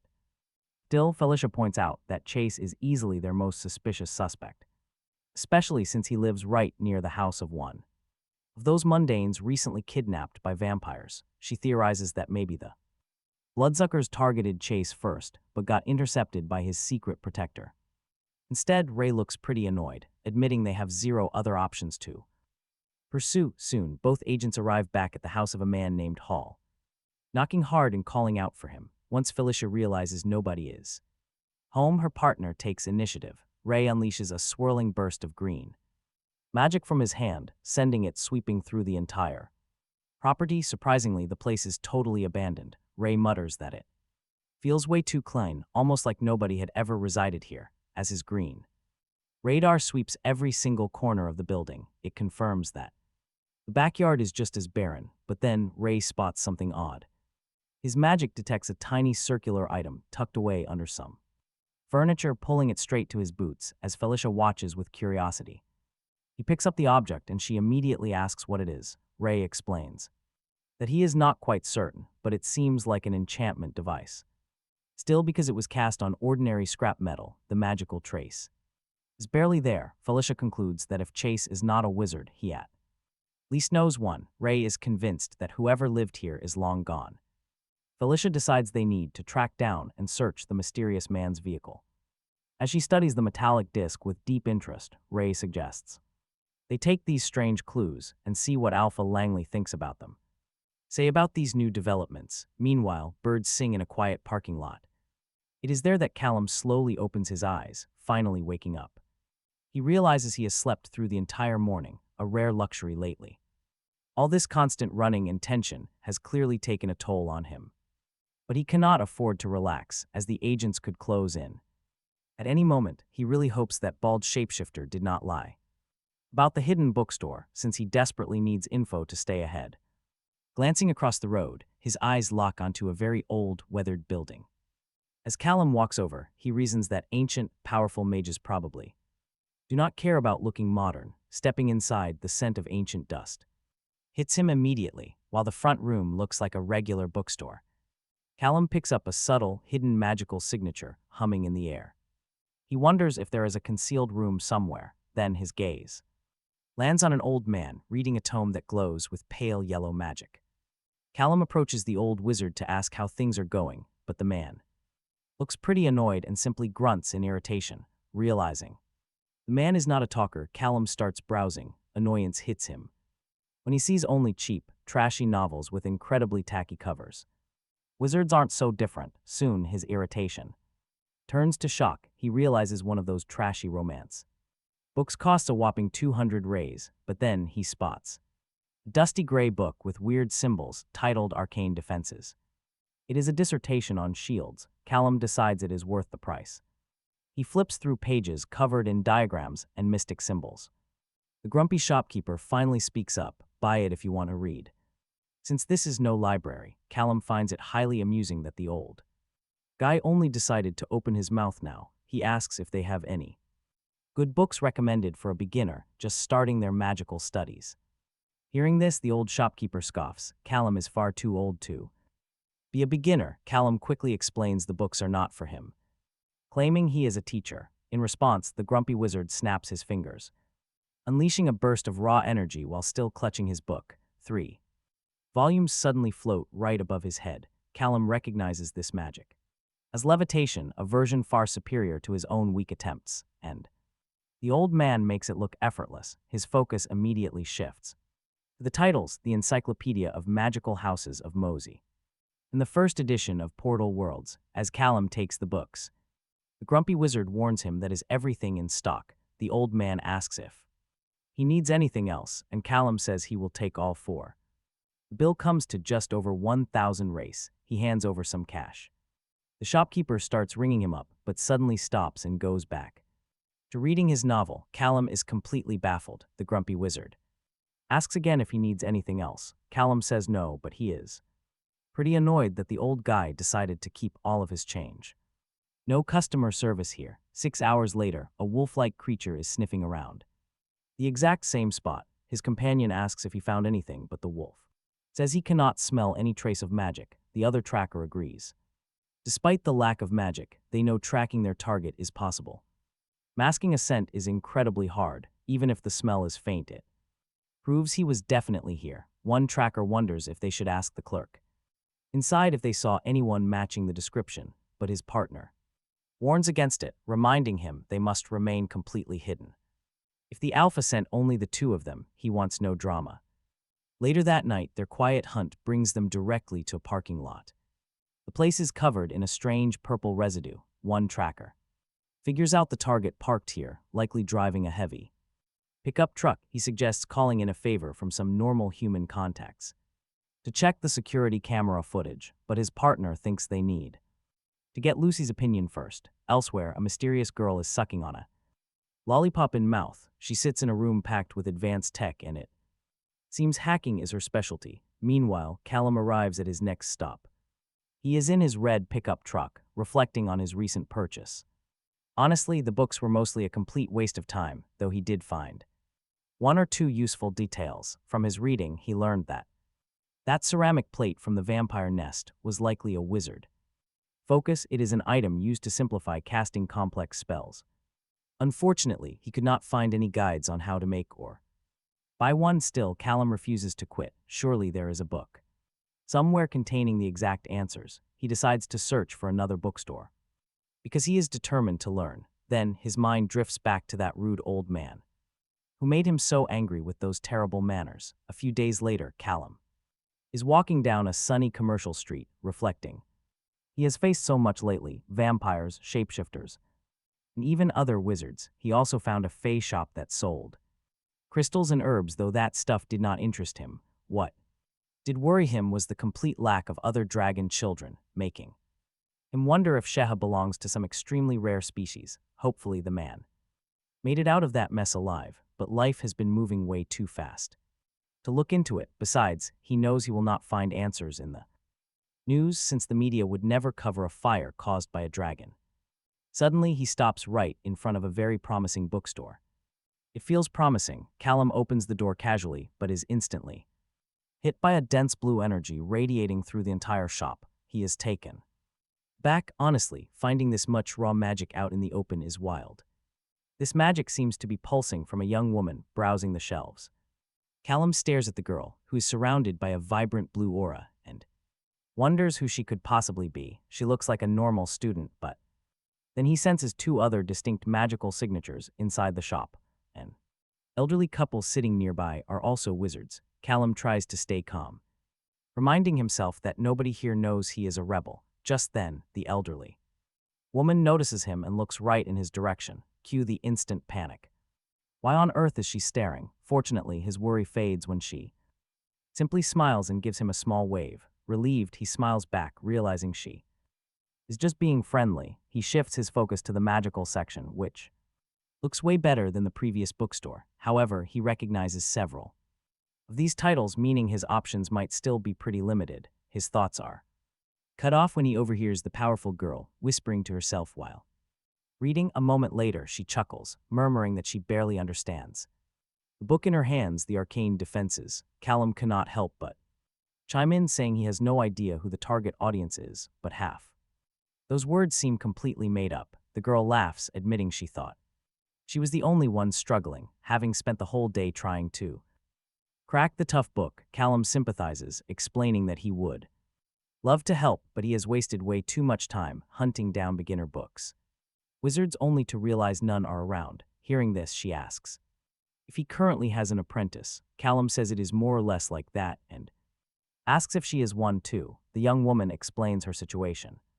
Wants to skip the apprenticeship entirely because she dislikes Archmage Fane, who wants to tutor her. Hearing this, Callum figures she must be pretty important if a high-ranking Archmage wants to connect with her. He wonders how she plans to skip it, and she explains that she only needs to finish her own project. She says that this is easier for healers, though they still need basic spells like defensive shields. Callum finds this fascinating and introduces himself as Professor Denver Brown, claiming it is a pleasure to meet her. The girl is shocked to meet an actual professor. Gale introduces herself, and Callum suggests They could team up if she has time. Gale happily agrees, saying she does. Since nobody really expects much from healers anyway, he asks for a list of what she needs, and soon enough, they are sitting together in the library while Callum scans the pages. It turns out she has to learn all about magic focuses, telekinesis, charms, and enchantments, Callum thinks. This actually makes perfect sense. Gale agrees but looks pretty exhausted.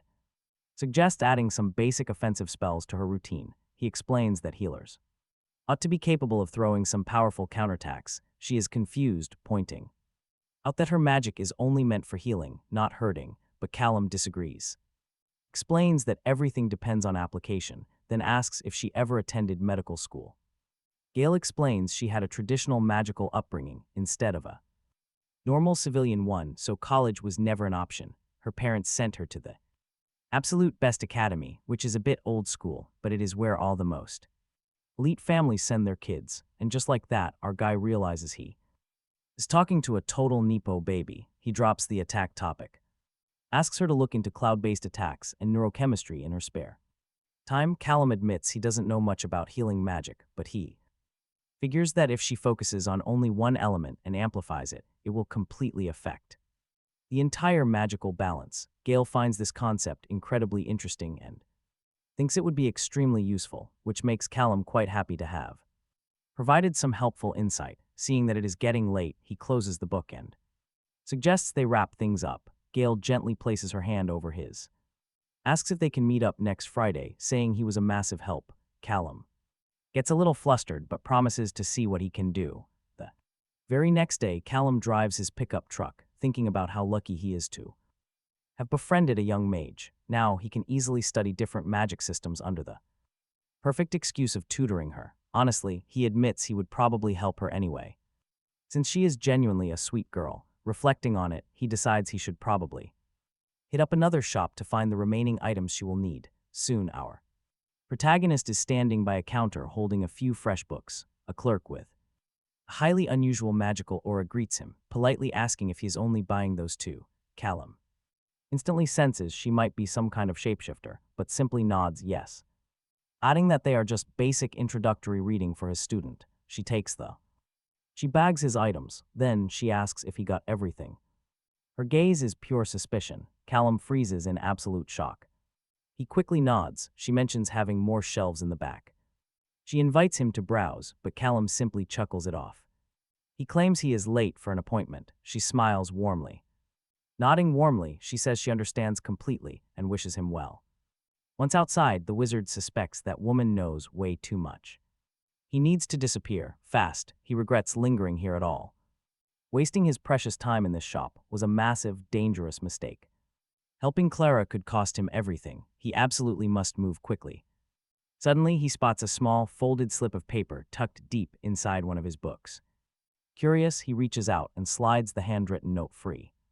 It reveals a shocking name written on the page: Alpha Chester. A phone number sits beside a request to call. Elsewhere, Lucy reports. She tells Alpha Chester that her scouts made the right move. Hacking cameras is child's play for her. Did she find their target? Lucy smiles. Finding him was by far the easiest part of this. She pulled security footage of his location within just a few hours. But knowing where he is now still keeps them one step behind. The real mystery is his next destination. Chester grows irritated. He demands she get straight to the point. Lucy promises she is. Her team did the dirty work, interrogating staff at his stops. It turns out the mysterious traveler has a massive love for bookstores. So Lucy breached the security camera feeds at every major highway exit. She tracked him heading south, then a camera captures his vehicle. The lens reflects a bright red pickup truck. Lucy explains the rest. Roy created a precise list of likely stops along that highway to track him. On a store security feed, they quickly spot his familiar face. Lucy reveals that Professor Denver Brown is at a shapeshifter bookstore. Her boys are already closing in, but Chester commands them to stop. He wants Mr. Brown to seek them out. No direct confrontation yet. Convinced he will bite the bait, Lucy cuts back to the bookstore. Callum stands near a payphone. What on earth is wrong with him? Honestly, who could blame him for dreading this call to Alpha Chester? He must be losing his mind, but if they tracked him, he slipped up.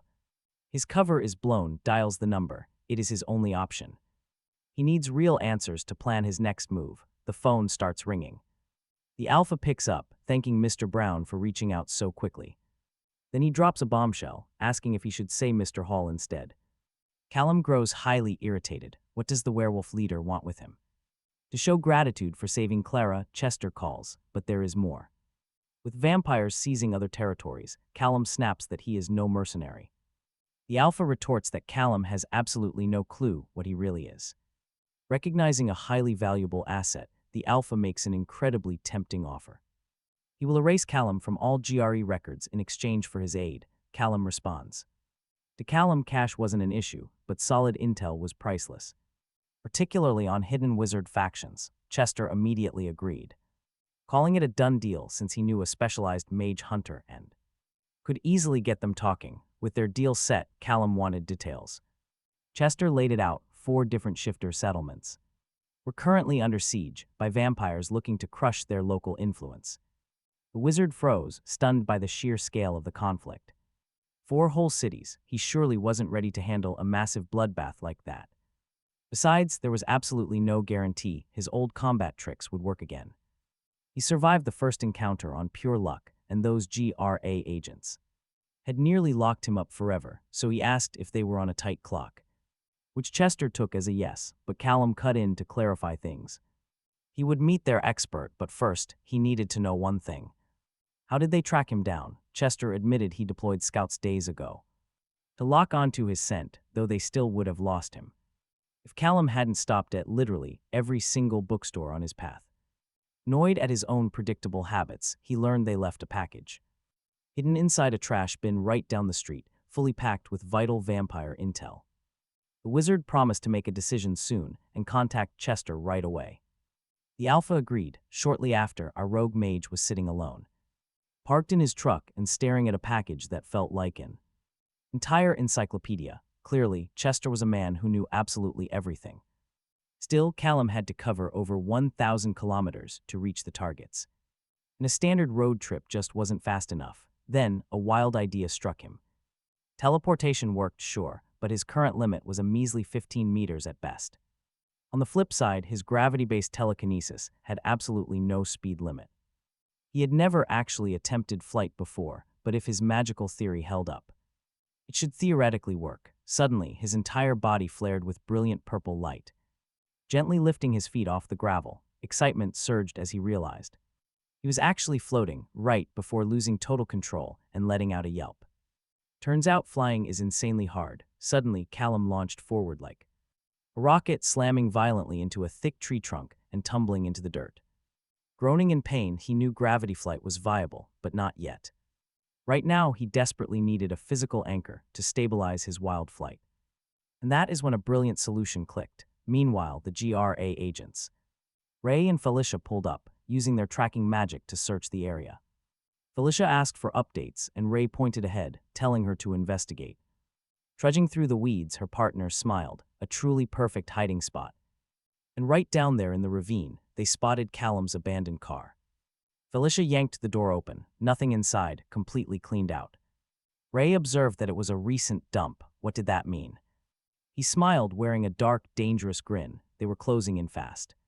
Grinning sinisterly, they were getting closer and closer to their target. A motorcycle engine roared down the road. Callum, clad in a helmet, knew he had to take one more step and activated his power.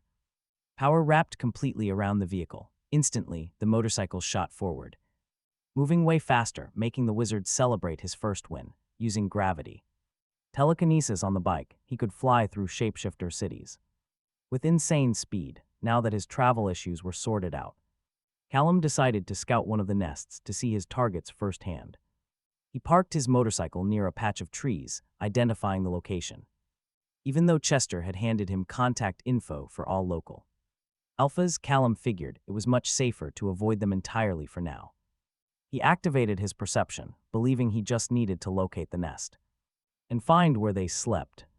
If the information in Chester's package was correct, he knew exactly where to search. Suddenly, he snapped his head around as a spark of discovery lit up his face. He found what he wanted. His spatial sense targets the local cinema, detecting exactly 9 distinct vampire signatures hiding inside, it looks like. They teamed up with a local wizard, since magical shields guard the place. However, those wards only block the ground floor, which means he can bypass their defenses entirely if he avoids stepping on the floor. The real challenge is going to be dealing with that wizard, his spell.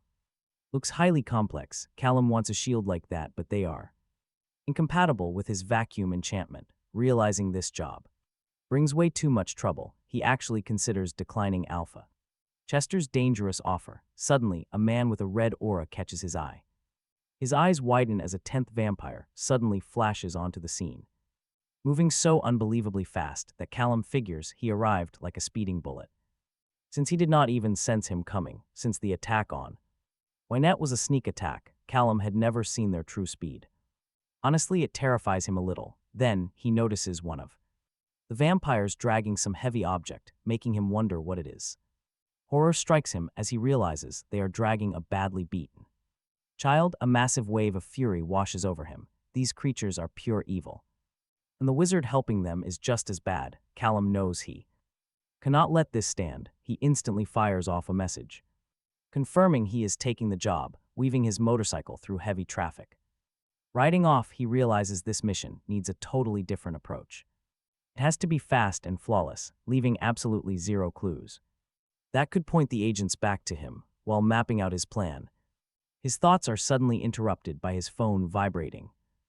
Quick look shows it is already 7:45 in the morning, meaning he is incredibly late. Back at the bookstore, he meets Gail, who warmly tells him she understands. Callum asks to examine the plate of symbols in her hands. Inspecting the surface, he notes it looks perfect for telekinetic focus and praises her for a job well done.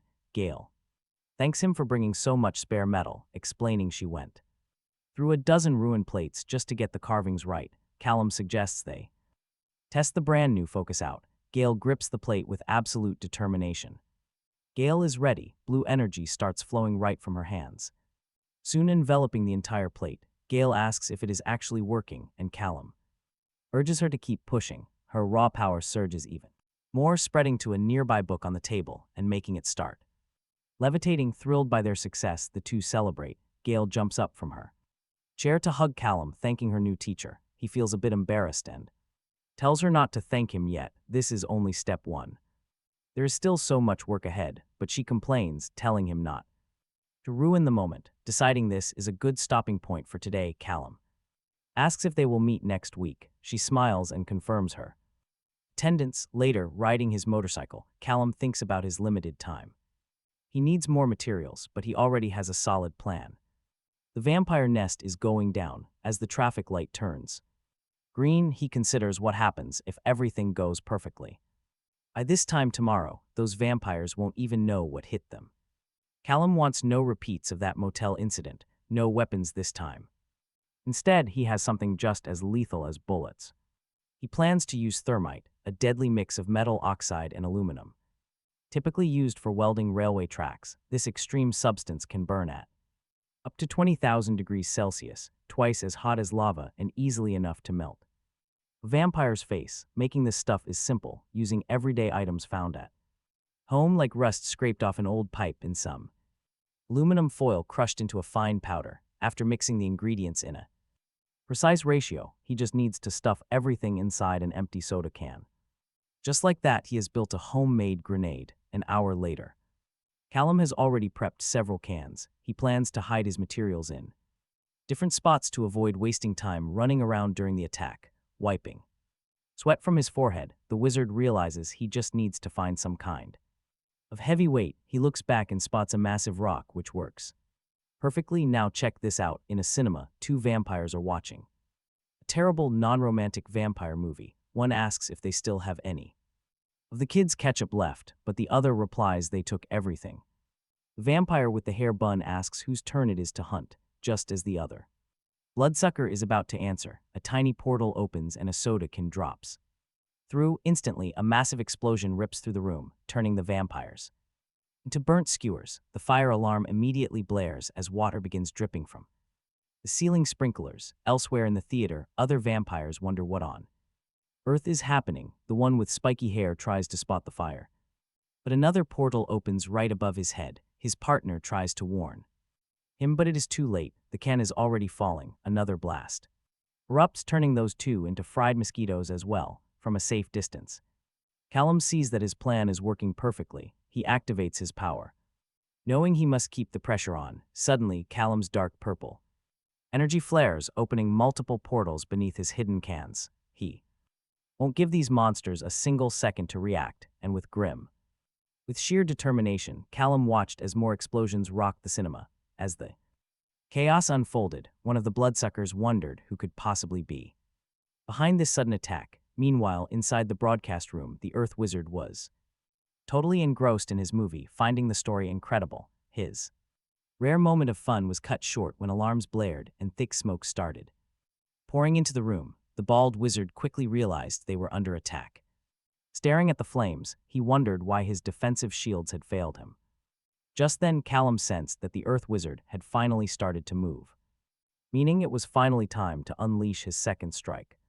The protagonist still knew very little about what a wizard could actually do, and suspected neither termites nor bullets could break through a shield that thick. But this was his only option. Magic or not, the wizard was human, which meant his reaction speed was no faster than an ordinary person's. Enveloping a massive stone in his raw energy, Callum planned his next move. He would teleport the heavy boulder high into the sky, then open another portal right before it hit the ground. While the Earth Wizard was trying to figure out what was happening, Callum's portal opened right above his target. The wizard looked up just in time to see the giant boulder rushing at him. In the next moment, the rock slammed down with a massive crash, and the sound of shattering shields echoed through the area. Callum smiled, finishing his thoughts. Honestly, no magical shield on Earth was going to withstand a hit that heavy. Now the massive rock lay flat as roaring fire began to consume the entire place. Believing he had eliminated everyone in the theater, Callum headed back to his motorcycle. That was one enemy nest down, with 3 more left to go. An hour later, Callum arrived at his next target, which was already burning. He paused to drink a cold soda, feeling pretty confident that his targets never stood a single chance. Meanwhile, back at the base, Alpha Chester asked if the vampires had reacted yet. Lucy, still holding her lollipop, replied that they were quiet. Callum was doing a clean job. Just then, a phone buzzed on the desk, and Chester wondered if a new update was here. The text confirmed that 2 nests were already wiped out. The old man with braids stared in disbelief, wondering how this was even possible. Meanwhile, Callum hopped onto his bike and rode off.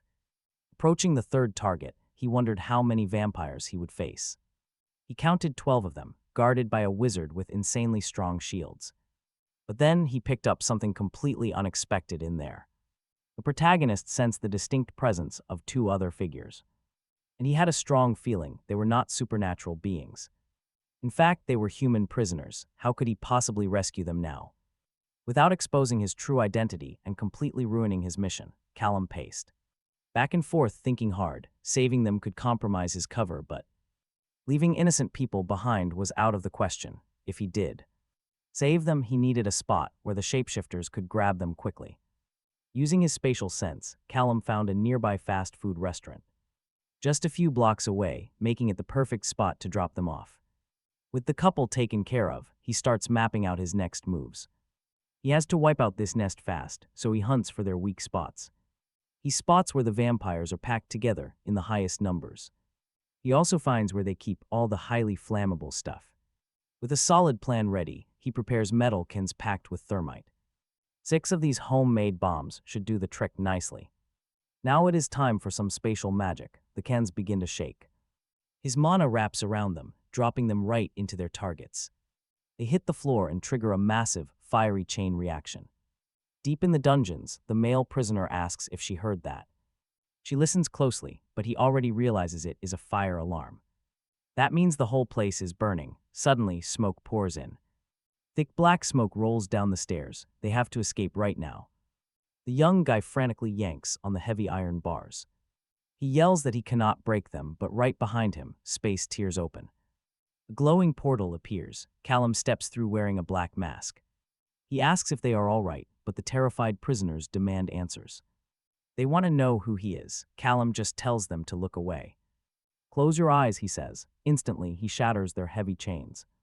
He promises to save them, but they have to trust him completely. With their chains gone, they decide to risk it and trust him. Before the boy can even ask where they are going, the floor vanishes. A gateway opens directly under their feet, pulling them straight down. They fall right out of another portal in a completely different room.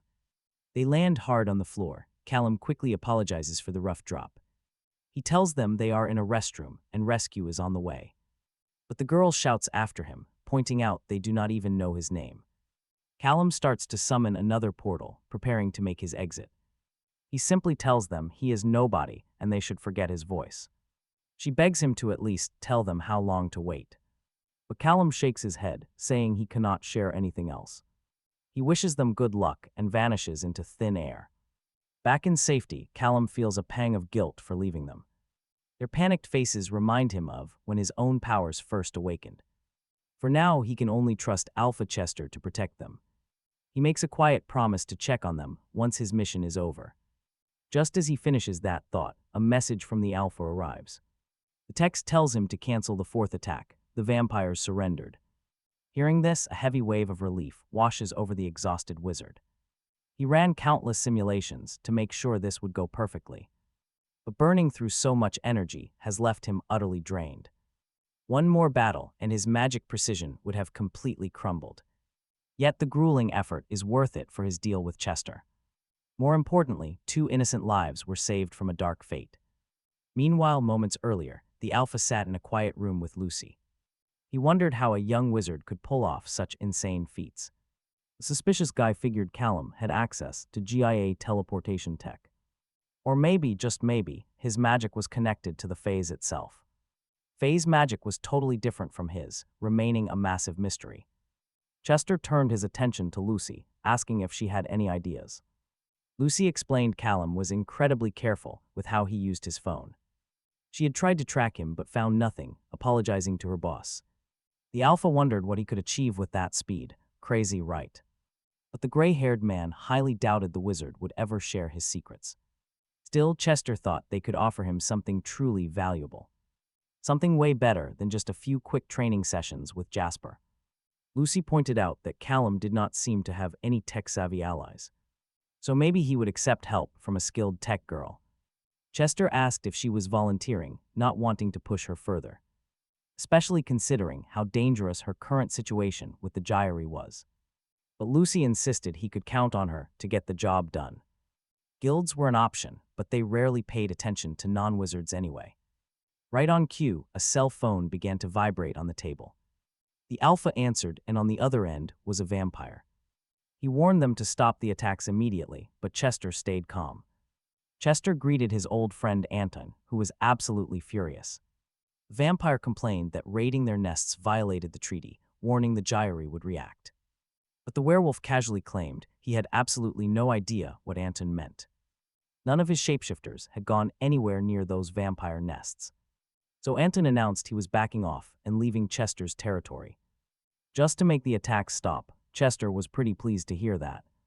Anton warned that this was far from over. He would find the culprit. And once he figured it out, he would make them pay dearly. Honestly, the culprit had better hope the Gyri caught them first. Meanwhile, Callum was riding down a highway on his motorcycle, completely unaware. Elsewhere, agents Felicia and Ray analyzed the charred ruins of a fire. The culprit had done a hell of a job. Felicia turned to her partner. She asked if it was the same guy. Brushing off ashes, Ray nodded. He was certain, even though the methods used here were quite different. The sheer level of precision was downright frightening. This culprit was becoming increasingly dangerous. Suddenly, a worker shouted. Someone in protective gear had found something. Ray stepped over to look. The blonde agent picked up an object, a drawn circle. He figured it was the culprit's calling card, even if its purpose remained unknown. Suddenly, Felicia touched his suit, catching him completely off guard. The blonde agent quickly asked the worker to leave the area immediately. Explaining that they needed to speak in private, the man quickly complied. Ray sometimes forgot that other mages were totally immune to his powers. So he turned back to Felicia, asking what she actually thought. She theorized that the attack on the first nest was a crime of passion. If those vampires kidnapped someone the killer actually cared about. He would have used a weapon, it is just faster and way easier. But then she holds up a bag containing a leftover soda can. Proving this second attack was a completely different story. Ray gets her point instantly. This job took some serious prep work. Felicia suggests they talk to Alpha Chester since the attacks happened. Inside vampire nests on his territory, Ray agrees, thinking they should question not only the Alpha, but also Anton Levine and maybe even Ravob, the Fae king of this area. He suspects the Fae might hold vital clues given this killer's incredibly distinct style. Later, at a different location, Alpha Chester welcomes the two agents inside to sit.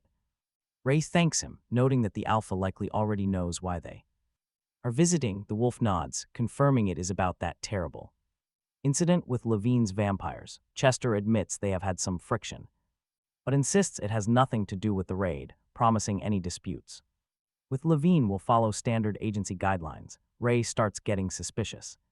Noting how perfectly rehearsed the wolf sounds, he tells the leader he hopes he does not mind some routine questions for their report. Right then, a cell phone begins to buzz. The wolf grabs it and politely asks for a quick second before taking the call. He tells the person on the line that he must call back later due to visitors. Hanging up, he sits back down and invites the agent to go ahead, but Ray is already finding this whole interruption highly suspicious.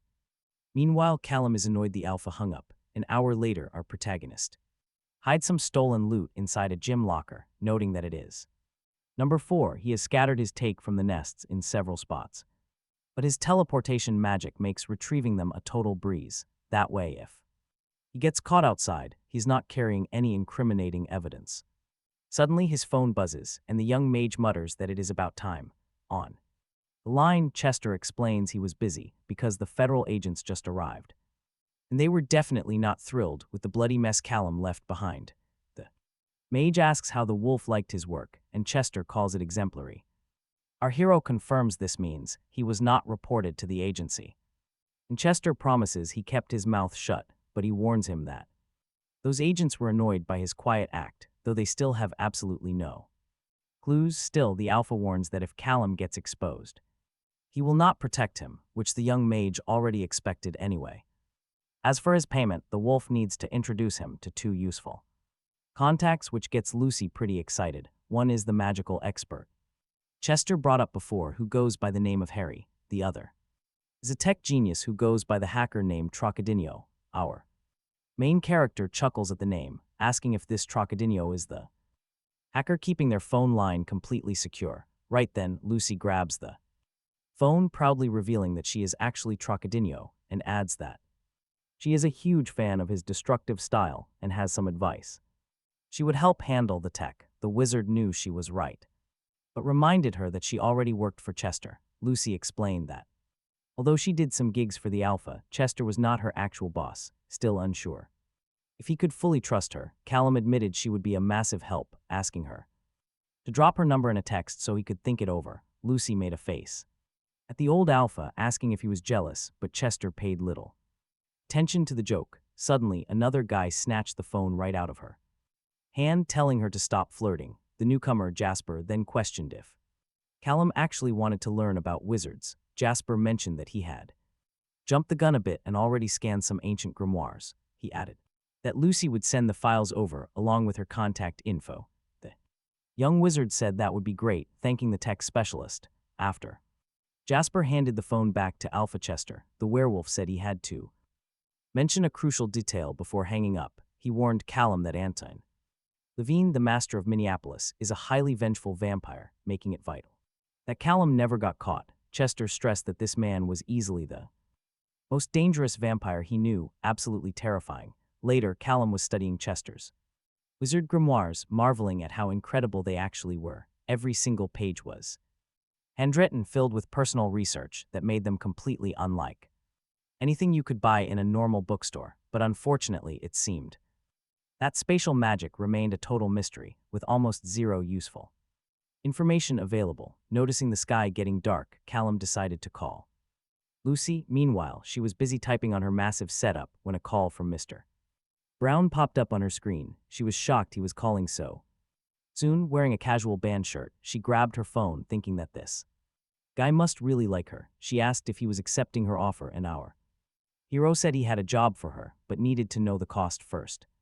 Lucy joked that her night costs 50 rays, which made the young wizard turn bright red. The girl quickly clarified she was just teasing and could even send the rate sheet she uses with Chester, explaining that the final cost depends entirely on how interesting the gig is. Being a mundane in a supernatural world meant she usually got stuck with boring tasks. Callum found it strange that she was just normal since he assumed she was a shapeshifter too. Lucy explained that her parents were actually wizards, but she never inherited their magic, making her a regular mundane. Right then, Callum's phone buzzed with a notification. Oh, she is fast. She said she just sent over her price list. He noticed the name Lucille Harper and realized she had casually revealed her true identity, but Lucy teased that the Trocadero alias would lose its charm otherwise. Besides, if Chester could not keep her safe, she was doomed anyway. Thinking about the two agents, she explained that a fake name was never going to stop the GIARE. Callum was stunned to hear how much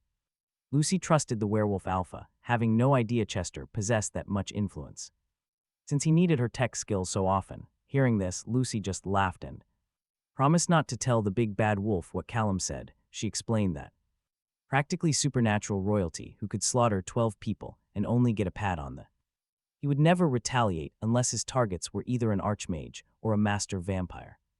After thinking it over for a bit, Callum realizes this Anton Lavigne must be a massive threat, especially if master vampires command such immense respect. When the Alpha first warned him about the master, our wizard protagonist was not that worried, but if the bloodsucker is truly on the same level as an archmage, he must be much more careful. Callum tries to say something to Lucille, but she quickly cuts him off, telling him to just call her Lucy. He then asks for info about the couple he saved from that nest. After typing for a moment, Lucy asks if he is talking about those two people left in the fast food restroom. She admits that their situation looks pretty bad since they ended up captured by the GIRE.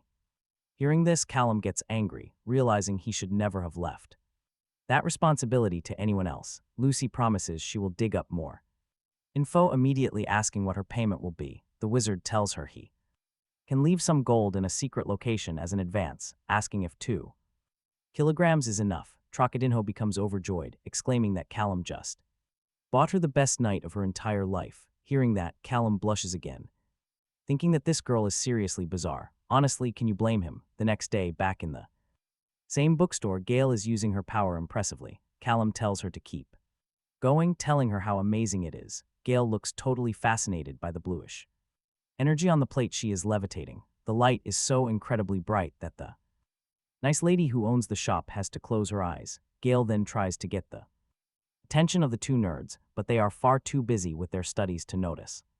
Realizing they might be bothering the owner, Callum says it is probably better to tone it down. Gale asks Professor Brown where he found that enchantment, explaining that she has always struggled with the light spell. The wizard replies that he borrowed some great books from a friend of a friend. Gale asks him to thank that acquaintance for her, mentioning that her telekinesis focus is also working extremely well. Callum then asks how her healing experiments are going, and if she researched the offensive skills she mentioned the other day. Gale says she took a look, even managing to hurt some crickets using an asymmetrical structure with circulation inversion. Callum pretends to understand, but in reality, he feels like she just spoke Greek. As she continues talking about her technical studies, he thinks about how he sometimes feels a bit dumb when talking to her. He knows he started learning magic very late, but it is still impressive to see how a young, well-trained mage like Gale learns everything so quickly. However, his admiration wavers when Gale tells him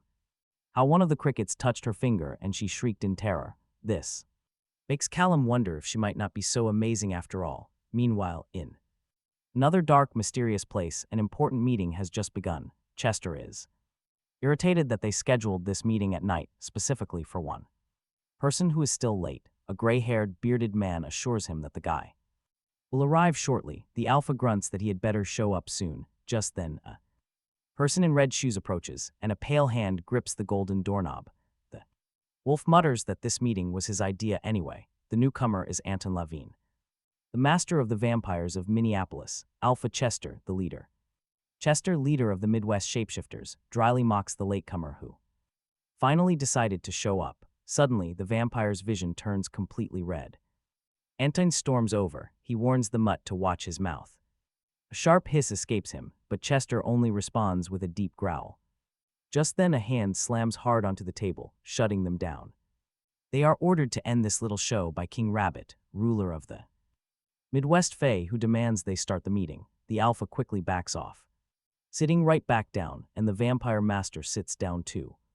Then the GRA representative, Archmage Johnry, steps up to declare the meeting officially open using his high status. The powerful wizard glares at the four leaders, dropping a bombshell. A killer is among them. Time to act. Meanwhile, Callum is riding his motorcycle down an empty road, thinking about how long it has been since he was here. He looks up at the Winnet City sign and quietly welcomes himself back.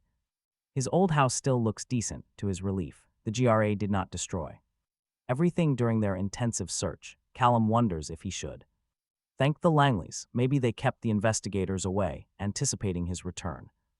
Reaching out with his spatial sense, he easily locates his hidden stash. He uses his powers to pull the bags through the floorboards. The money and gold are completely untouched, exactly where he left them. He had only taken what he could carry back then, leaving the rest behind. But now, with the heavy advance payment from Lucy and soaring magic costs, grabbing a bit more cash is incredibly useful. With his pockets full, he knows it is time to make a quiet exit. He plans to slip away without telling a single soul. But despite his best intentions, he is hesitating just a few minutes later. Honestly, what is he even doing hiding near their house like this? He tries to convince himself that he is just taking a quick look from a safe distance to ensure they are safe, and then he will leave. His spatial sense quickly confirms that the whole family is gathered in the kitchen. Jessica asks Clara to grab some more steaks from the freezer, and the girl smiles happily, promising to do it. Arthur notices that his niece seems genuinely happy now and asks his daughter if she still suffers from nightmares. Jessica says she does, but being under that vampire's charm actually helped block out the painful parts of her memory. Without that mental block, she explains, the trauma would be unbearable. Her sheriff father remarks they got incredibly lucky to get her back so fast, remembering how Callum handled the intense rescue. The blonde replies that luck had very little to do with it. Suddenly, Jessica catches a faint scent and asks her father if he feels it too. She rushes to swing open the front door. The two can only see a motorcycle speeding away into the distance. Arthur asks if that was really him, but the blonde softly admits she does not know. As he speeds away, Callum lets out a breath. That was a close call. He must keep his distance to protect them, otherwise it is only a matter of time before the relentless GRA returns. As his motorcycle speeds down the dark street, a sudden voice on his phone asks if he wants those locations of all the GRA teleportation circles. Callum asks if that is a problem. Lucy replies it is not a big deal, but she is pretty surprised he did not know about the circles, since they all assumed that was how he traveled around. Callum admits that would make sense, but clarifies it is not the case, so Lucy tells him she is sending over a message with all the public info she has. However, she explains that many elite families have their own private teleportation circles, making any data on them much harder to find. Complicated, this concept of private family portals instantly catches Callum's attention. Right now, his own warp range is only 15 meters, but he now realizes that using a magic circle, the GRA can cross thousands of kilometers. Turns out, one of these spots is hidden right behind a mattress store. Seriously, who would have thought magical society hides right under everyone's noses? Callum knows he must move fast because the GRA keeps heavy security around their portals, heavily limiting his options for getting close. His gravity telekinesis works nicely with his bike, but it leaves traces of his magical signature everywhere, even though the energy signature normally fades fast. Jessica easily picked up on it, and he would be in deep trouble if a GRA agent did the same. He needs to upgrade his spatial movement. And fast, if he can just decode how the GRA makes their circles run.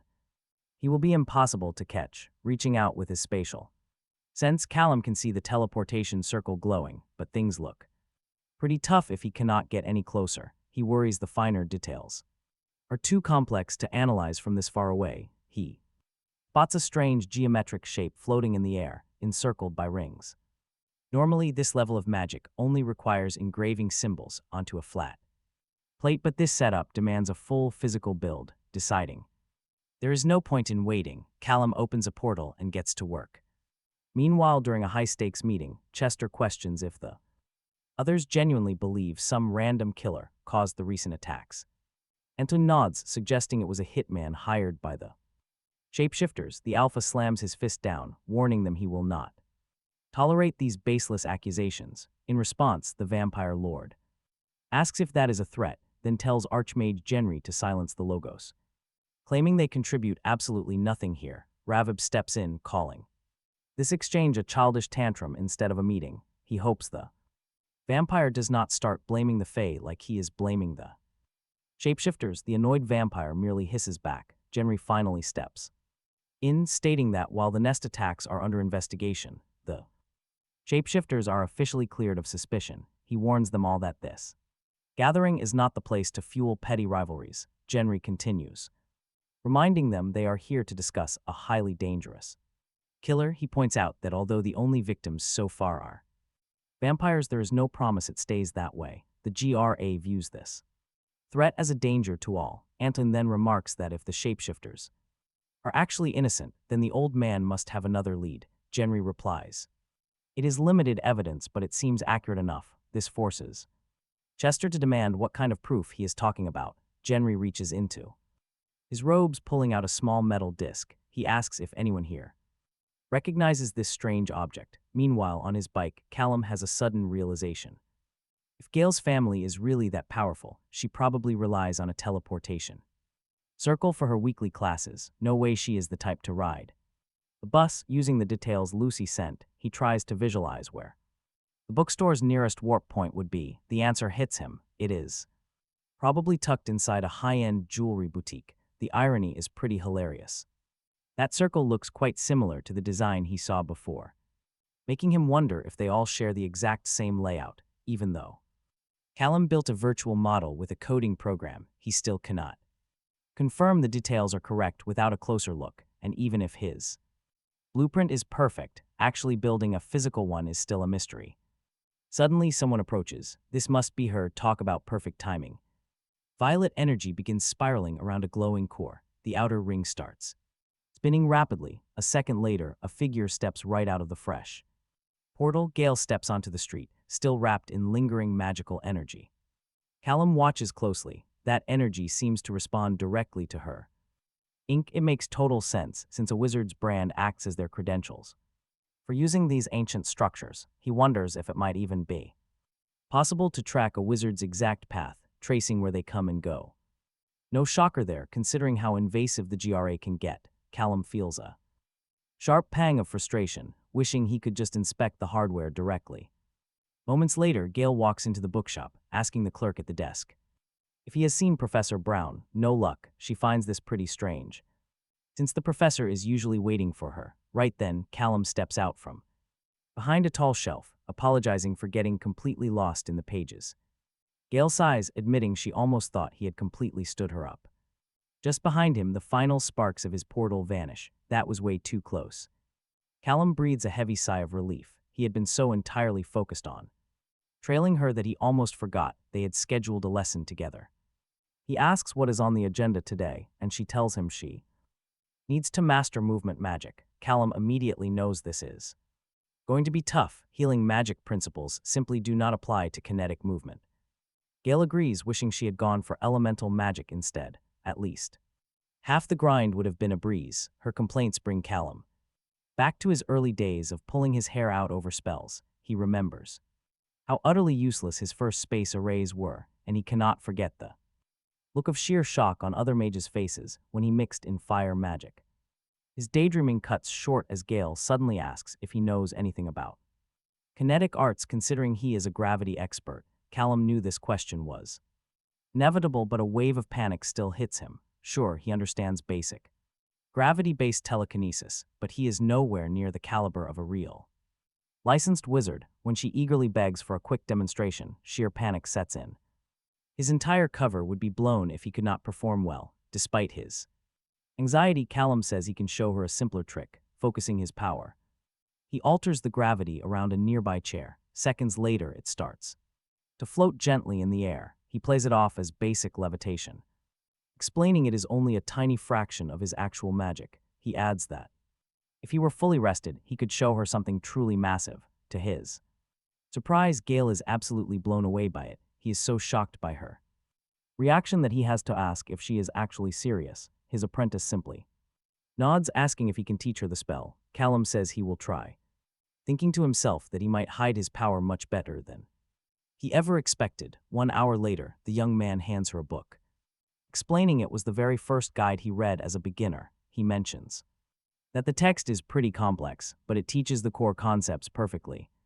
Gale eagerly asks if she will learn to fly next, but her teacher warns her not to get too ahead of herself. Suddenly, Callum's phone starts buzzing. Wondering why Lucy is calling, he turns back to his student to check on her. He apologizes for needing to take this call, promising it is nothing serious. On the other end of the line, Lucy asks if she called at a bad time. Callum says no and asks how she is doing. Lucy teases him for being sweet, prompting the mage to tell her to get straight to the point. The hacker then reveals she has updates on the 2 rescued mundanes, warning that it is a pretty complicated mess. The GRE has strict rules about mundanes caught up in the supernatural world. Under their system, whoever dragged them into this world is completely responsible for them. The mage asks if that makes the couple his problem now, but Lucy says no. Even though he saved them, the ones who dragged the couple into this shadow world were the vampires. Because of their twisted rules, the GRE handed them right back to those bloodsuckers. Callum is furious to learn they took the victims he saved and just handed them back to the very monsters who tortured them. Lucy agrees the rule is incredibly stupid, but explains that the GRE demands strict procedural compliance above all. Erupting in pure rage, Callum tears open a portal on the spot and demands the names and locations of those vampires, the agents, and the entire department responsible. Lucy gets his fury but begs him not to plan a suicidal attack against the GRE. Still furious, Callum repeats his cold demand. Meanwhile, the GRE headquarters in Kansas sits hidden in plain sight, looking like any boring corporate office, beneath the high-end security and luxury.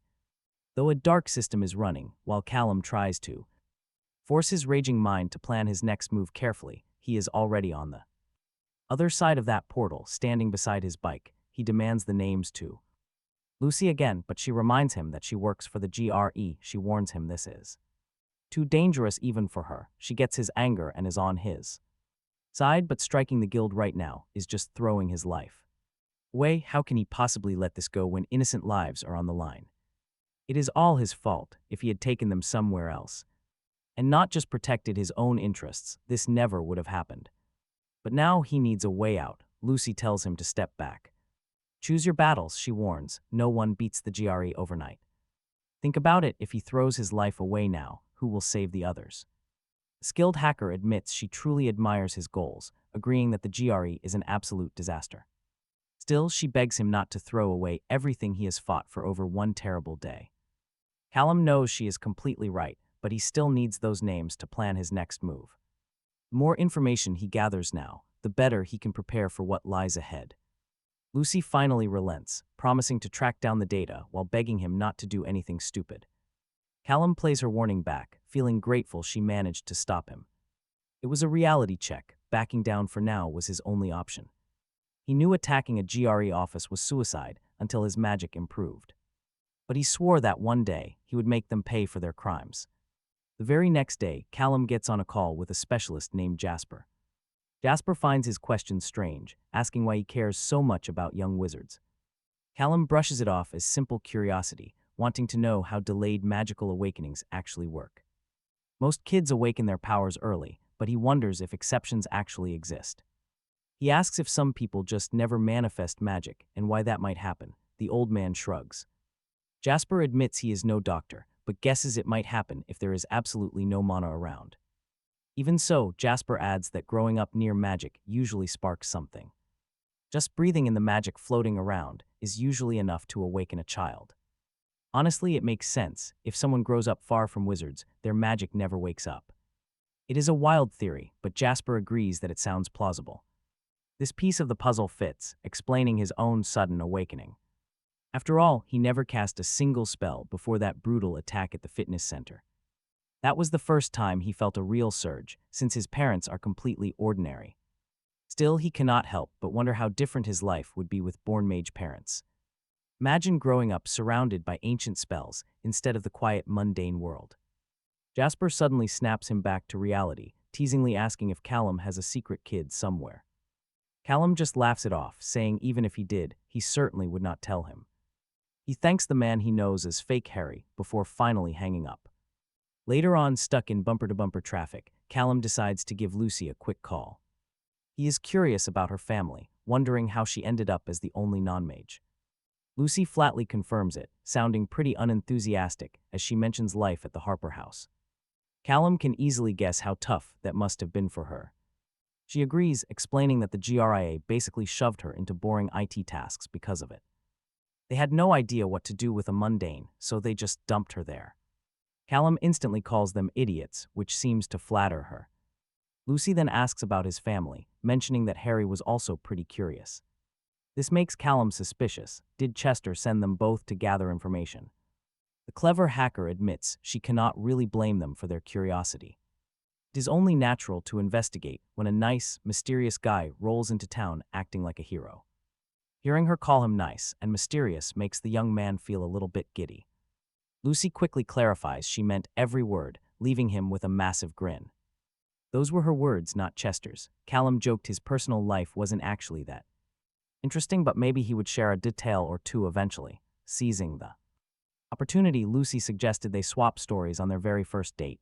Callum responded that her teasing was pure torture, and she playfully asked if it made him nervous. He admitted it absolutely did, in a good way, though he still wasn't ready to reveal his true identity. In response, Lucy snapped a cute selfie, saying she was already getting chills from the sheer excitement before saying goodbye and finally hanging up. A moment later, the photo arrived on Callum's phone with a heart covering her face, and he couldn't help but smile. Later at the bookstore, Callum was hanging out with Gail, who complained she was incredibly bored from studying so much. Her teacher gently reminded her why she was putting in all this hard work, and while she knew it was to skip the basic learning phase, she still questioned why these magic books had to be so complicated. Deciding it was break time, Callum got a very cheerful response from Gail, who declared him the absolute best. He then took an extra moment to apologize for vanishing the other day, explaining there was an urgent emergency with a colleague. The young student quickly assured him it was fine, knowing he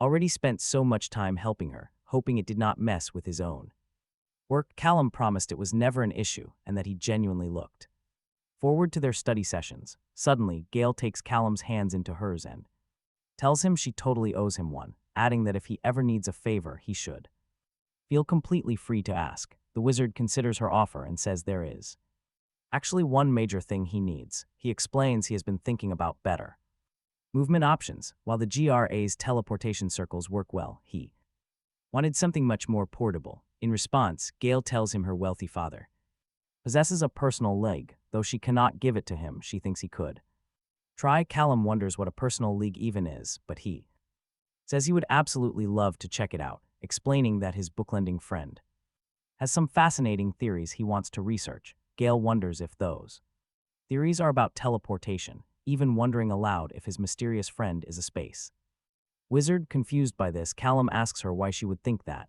She explains a space wizard would get into deep trouble for sharing secrets without their master's permission, since the GRA keeps such magic under strict control. Looking nervous, our protagonist wonders what would happen if the guild ever found out. Gail admits she has only heard rumors, but apparently, after being captured by Archmage Duval, those space wizards are never seen alive again. The student then promises her mentor she will talk to her father about the personal league, and Callum says goodbye until next week. The concept of moving faster seems pretty amazing, and Gail honestly thinks she cannot really blame him for wanting a portable device. After all, the GRA teleportation circles are kind of boring. She just hopes Callum avoids any trouble with the guild, figuring he must know what he is doing as a teacher. Shortly after, Gail's body is enveloped in glowing purple energy as a teleportation spell activates, instantly flashing her away. She finds herself standing in a grand hall filled with massive teleportation circles. A staff member approaches and asks Miss Hargrave if she is finally heading home, to which the girl politely replies yes, the staff member. She guides her straight to the private network, and they walk side by side. Heading there, Gale spots something odd. Other transport circles were just used.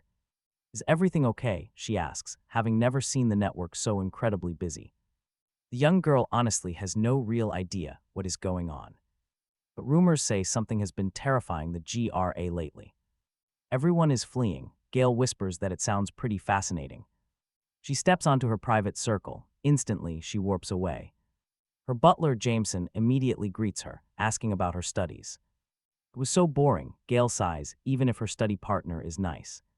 Most of the topics they cover are honestly completely useless to her. Jameson reminds her that she carries the heavy future of the Hargrave name. High expectations are normal. Gale reluctantly agrees, hoping it ends soon. Later, the young heiress finally relaxes, sinking into a steaming hot bath.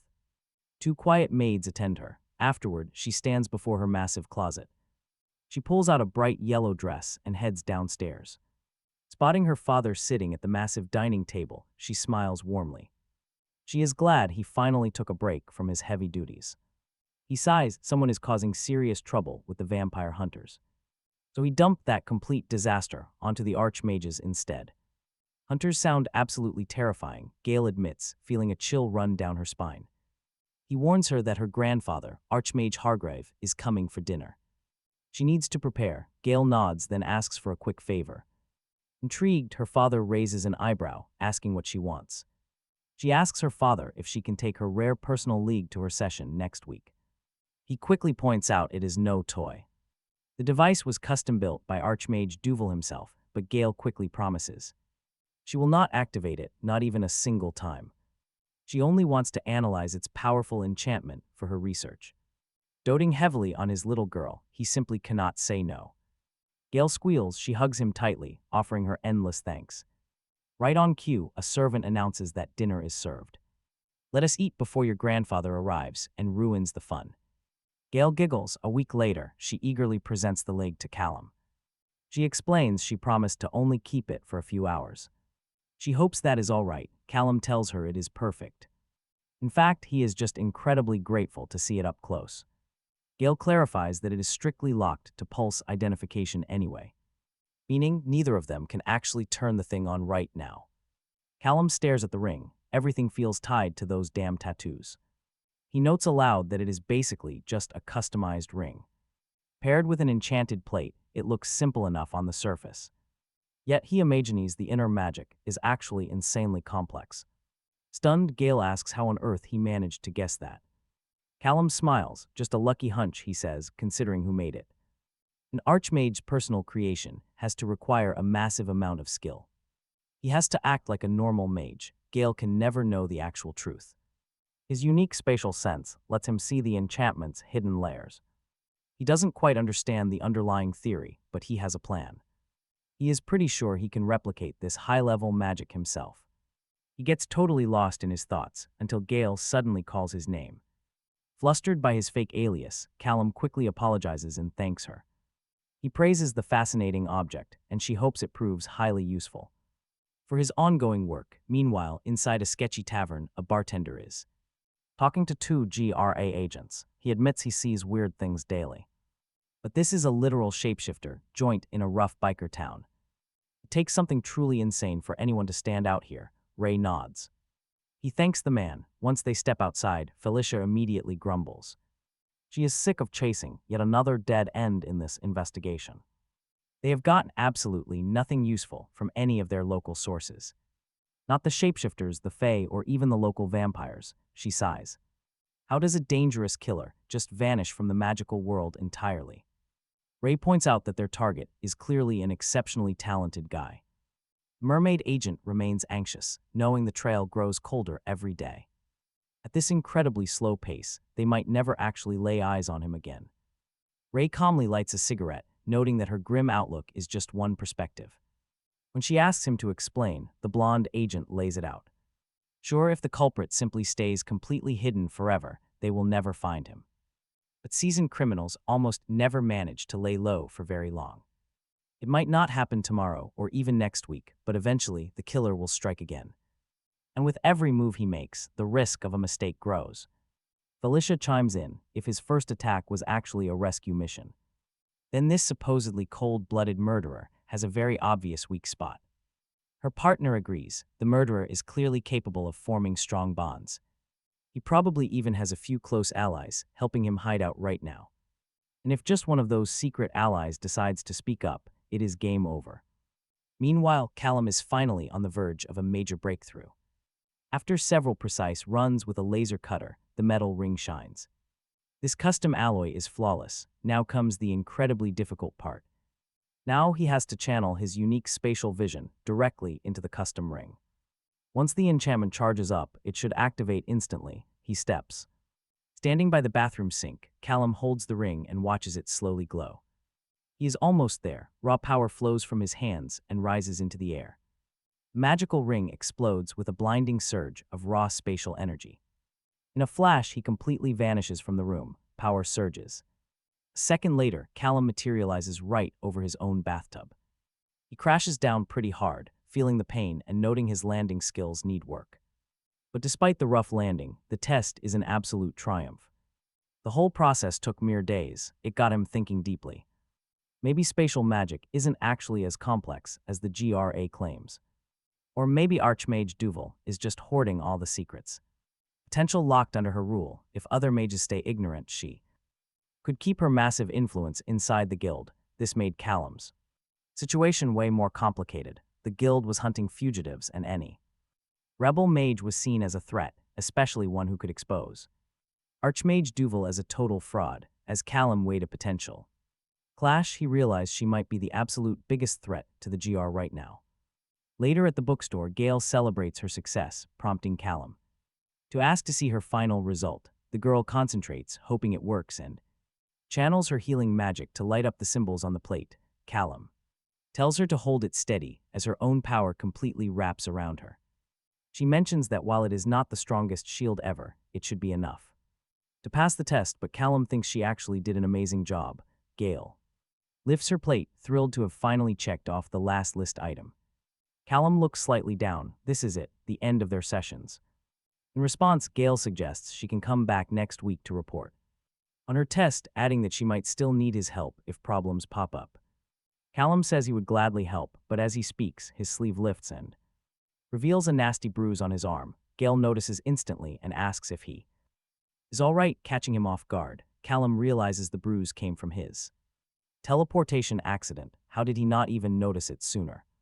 Gale offers to take a quick look, insisting it will be easy to heal, but he tells her it is not necessary. She insists, saying that after everything he did for her, this is the absolute least she can do. Her hand then releases a healing light that flows directly toward the injury. As she heals him, Gale gets a little shy when she realizes her teacher's arm is way stronger than she ever imagined. He does not look like a typical nerdy teacher at all. Callum breaks her train of thought by asking if everything is okay. She quickly replies that she is completely fine, informing him that the bruise will vanish in a few minutes. After he praises her talent and says he already feels much better, Gale announces she has to head home to schedule her test before she forgets everything she learned.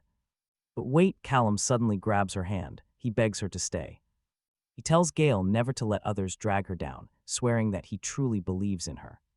The girl smiles and warmly thanks her teacher, her face glowing with fresh determination. The very next day, Gale shows up in workout gear, holding a sign. The evaluator grabs his clipboard and announces they will start with her skill list, skipping straight to light magic because her school already confirmed her high healing tier. Holding the sign in one hand, Gale summons her light ability with the other. Next, she floats high in the air to demonstrate her movement magic, then wraps herself in bright energy to activate a shield.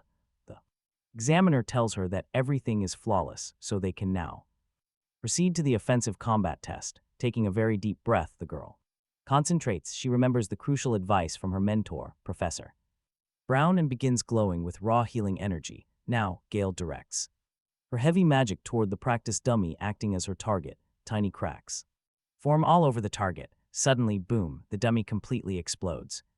Gale is thrilled to see her new ability strike with such impressive force, but the evaluator looks deeply suspicious. He demands to know what in the world she just did, forcing her to quickly explain. She clarifies it is a healing attack, specifically designed to trigger a clouding reaction. The evaluator jots some notes down on his clipboard, calling her technique quite interesting. Sensing his strange tone, Gale nervously asks if she did something wrong during the test. It is definitely not a standard fireball attack, but she hoped it would still count. The man suddenly tells her he needs to check something before leaving the room. He orders her to wait right there. 4 long hours pass, and she grows incredibly anxious.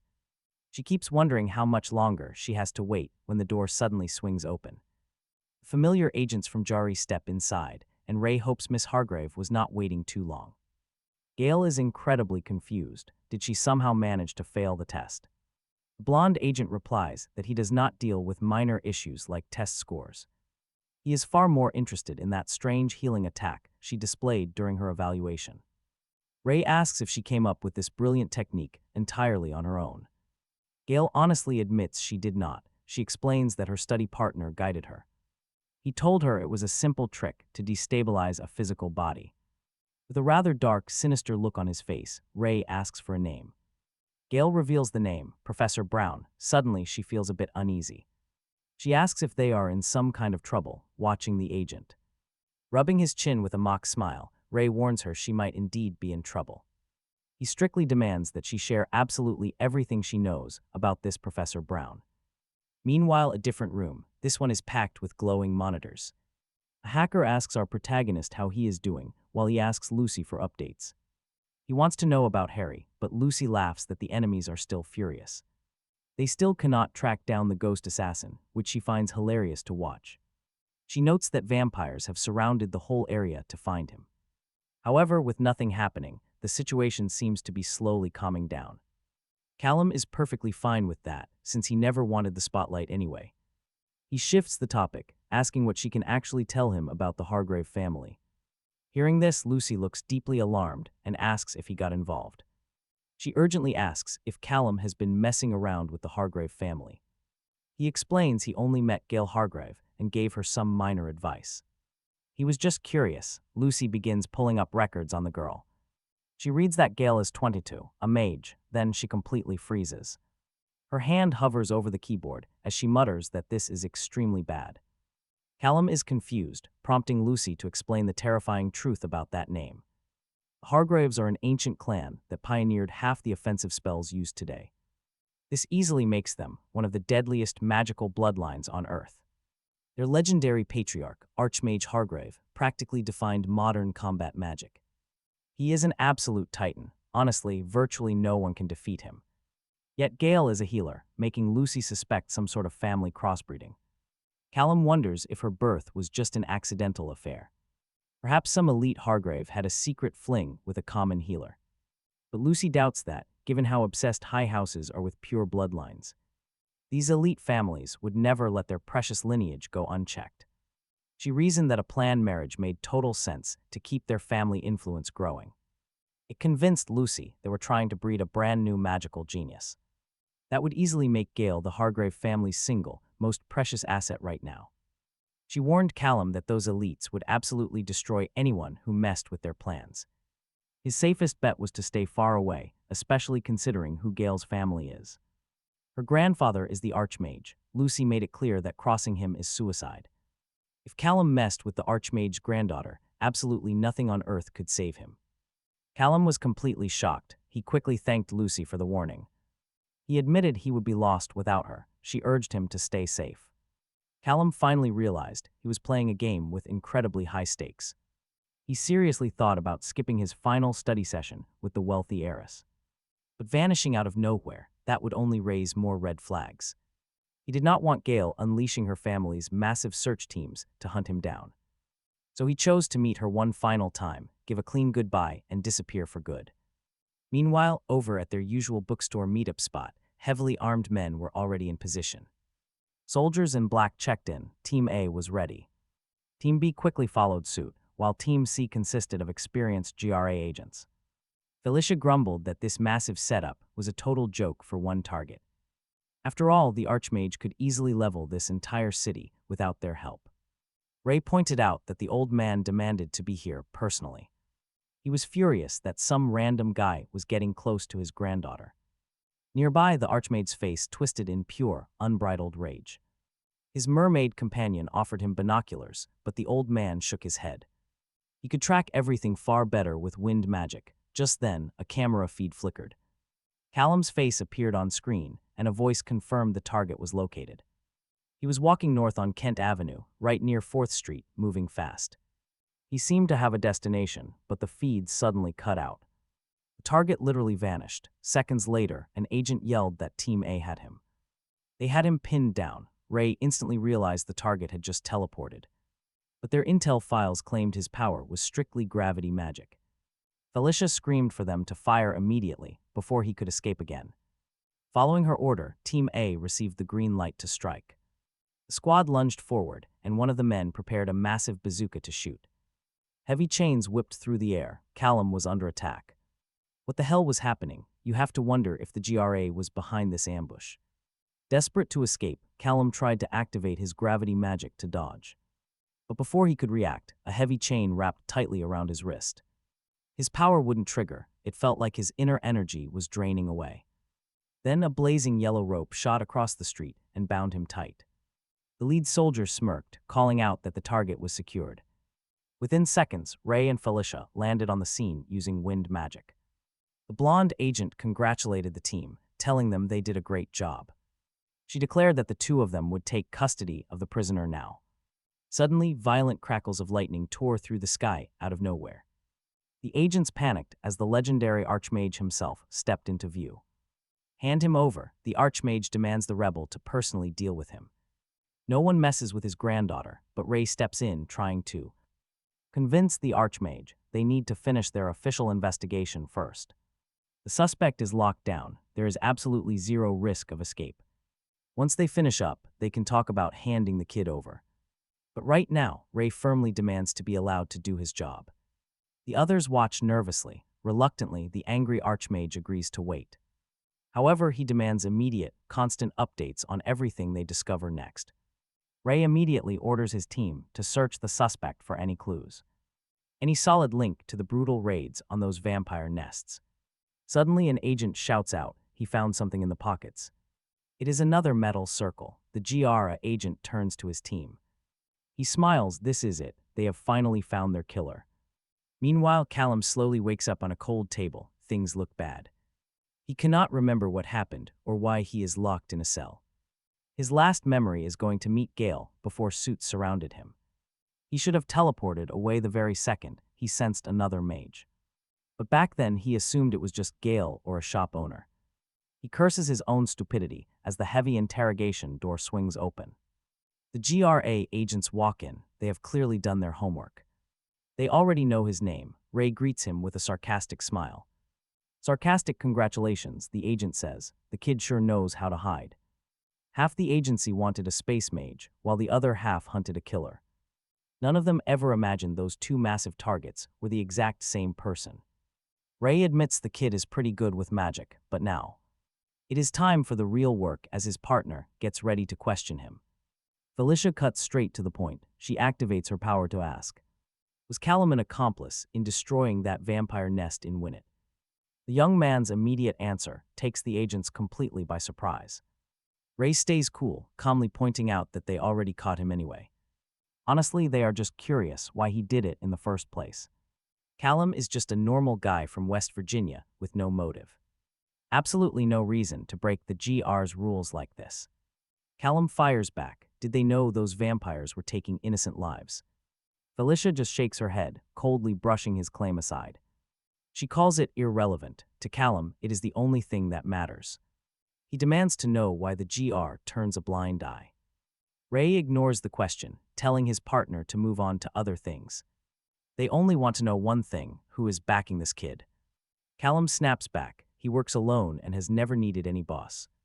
He simply does not play well with people in positions of authority. Ray smiles. Under different circumstances, they might actually get along. But as things stand right now, Callum is labeled a dangerous rebel. and it is Felicia's job to crush any defiance against the GR. Looking at her cold gaze, the kid realizes his situation is deadly.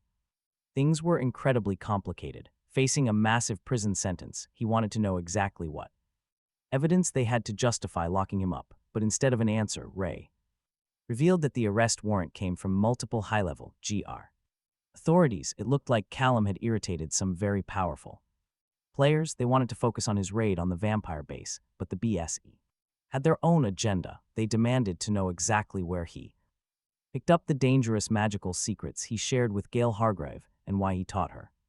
In the first place, Callum kept insisting it was just basic healing stuff. But before he could even finish, they slid a recorded stone toward him, demanding answers about this so-called offensive healing magic. To him, the interrogation made no sense. The core logic seemed completely obvious to him. If magic can change a human body to heal it, then it can easily break it too.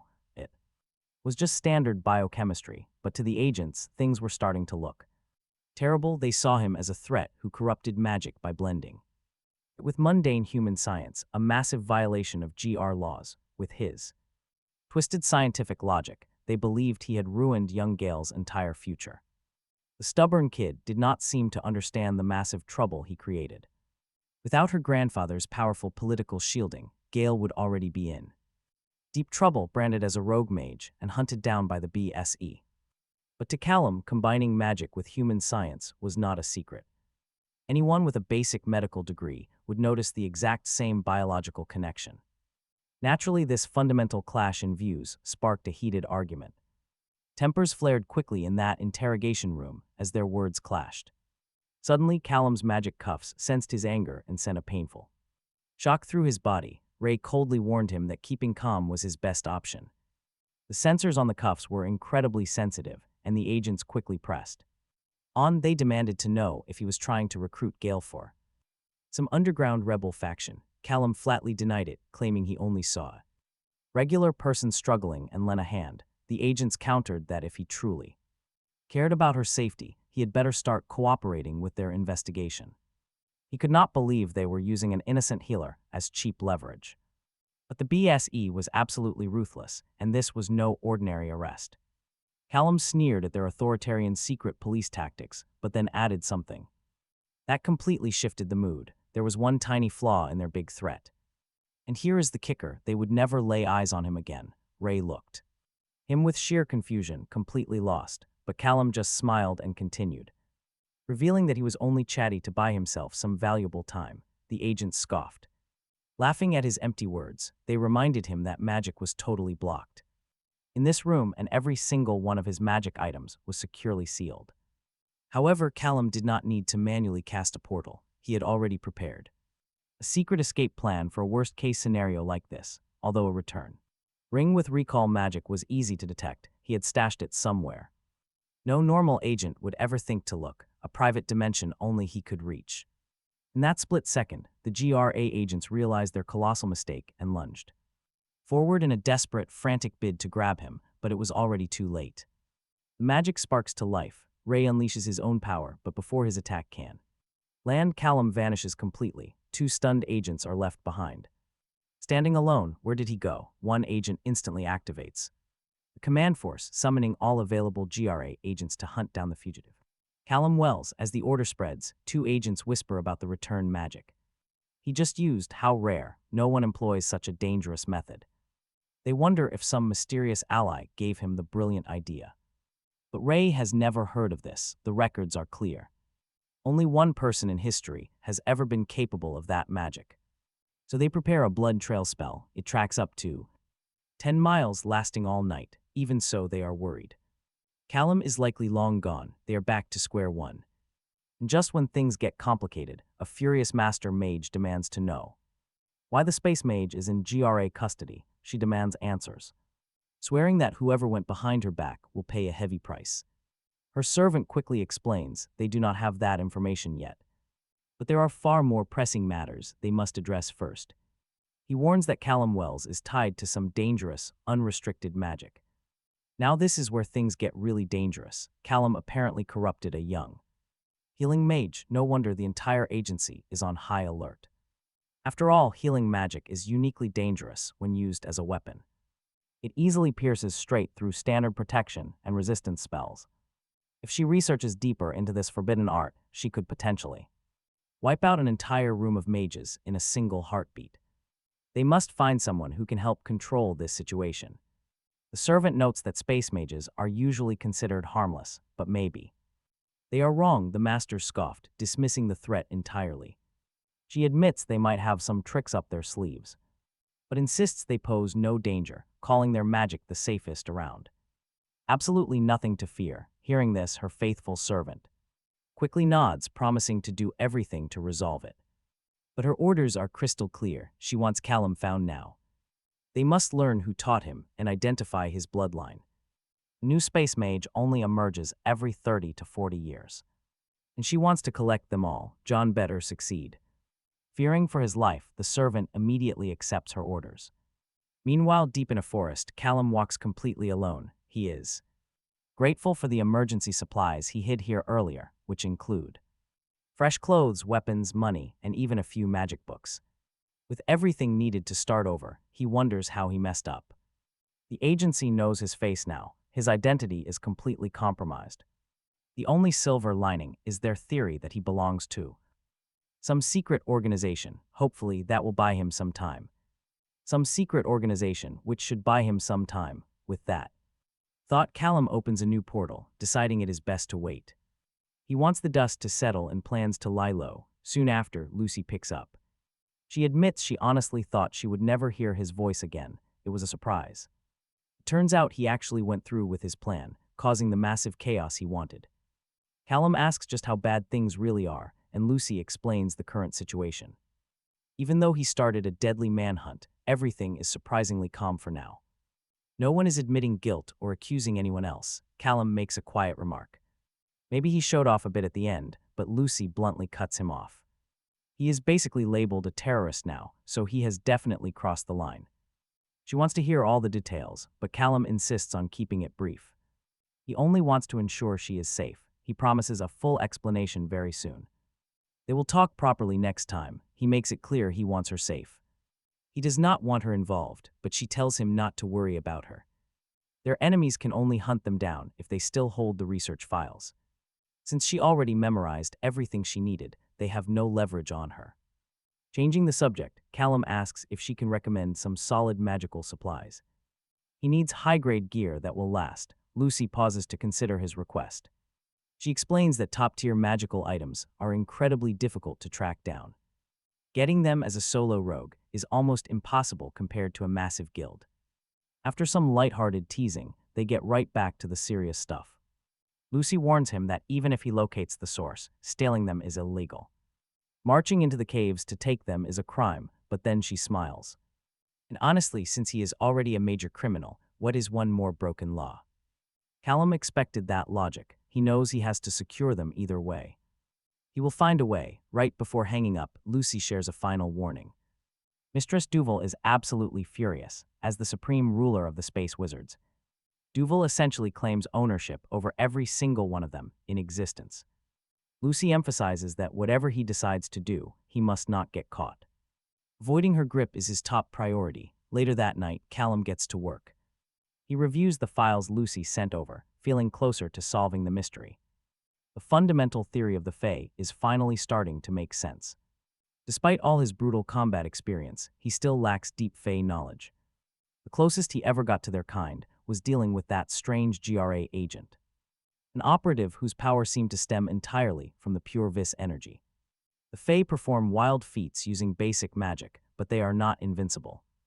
Being basic does not make them the strongest fighters around. Knowing that being unprepared means death, Callum studies the notes with care. Suddenly, a strange disturbance ripples directly through his personal magical barrier. He detects 3 distinct souls, and none of them are remotely human. 2 of the entities are clearly forest pixies, but the third remains unknown. Focusing his perception, he spots a highly unsettling detail about these intruders. Talk about a nightmare, they are wearing necklaces crafted from severed human ears. Meanwhile, 2 desperate runaways are sprinting wildly through the dense forest. The exhausted woman is reaching her absolute limit, but her partner keeps pushing. They cannot stop now. He warns her that their deadly hunters are close. Running all night has drained them completely, but stopping means instant death.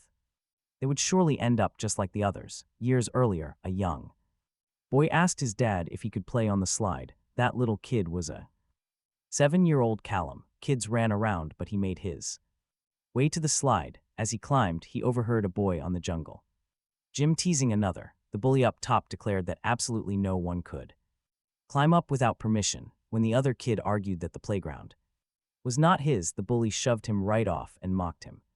Callum ignored them. He simply went down the slide, enjoying the quick ride.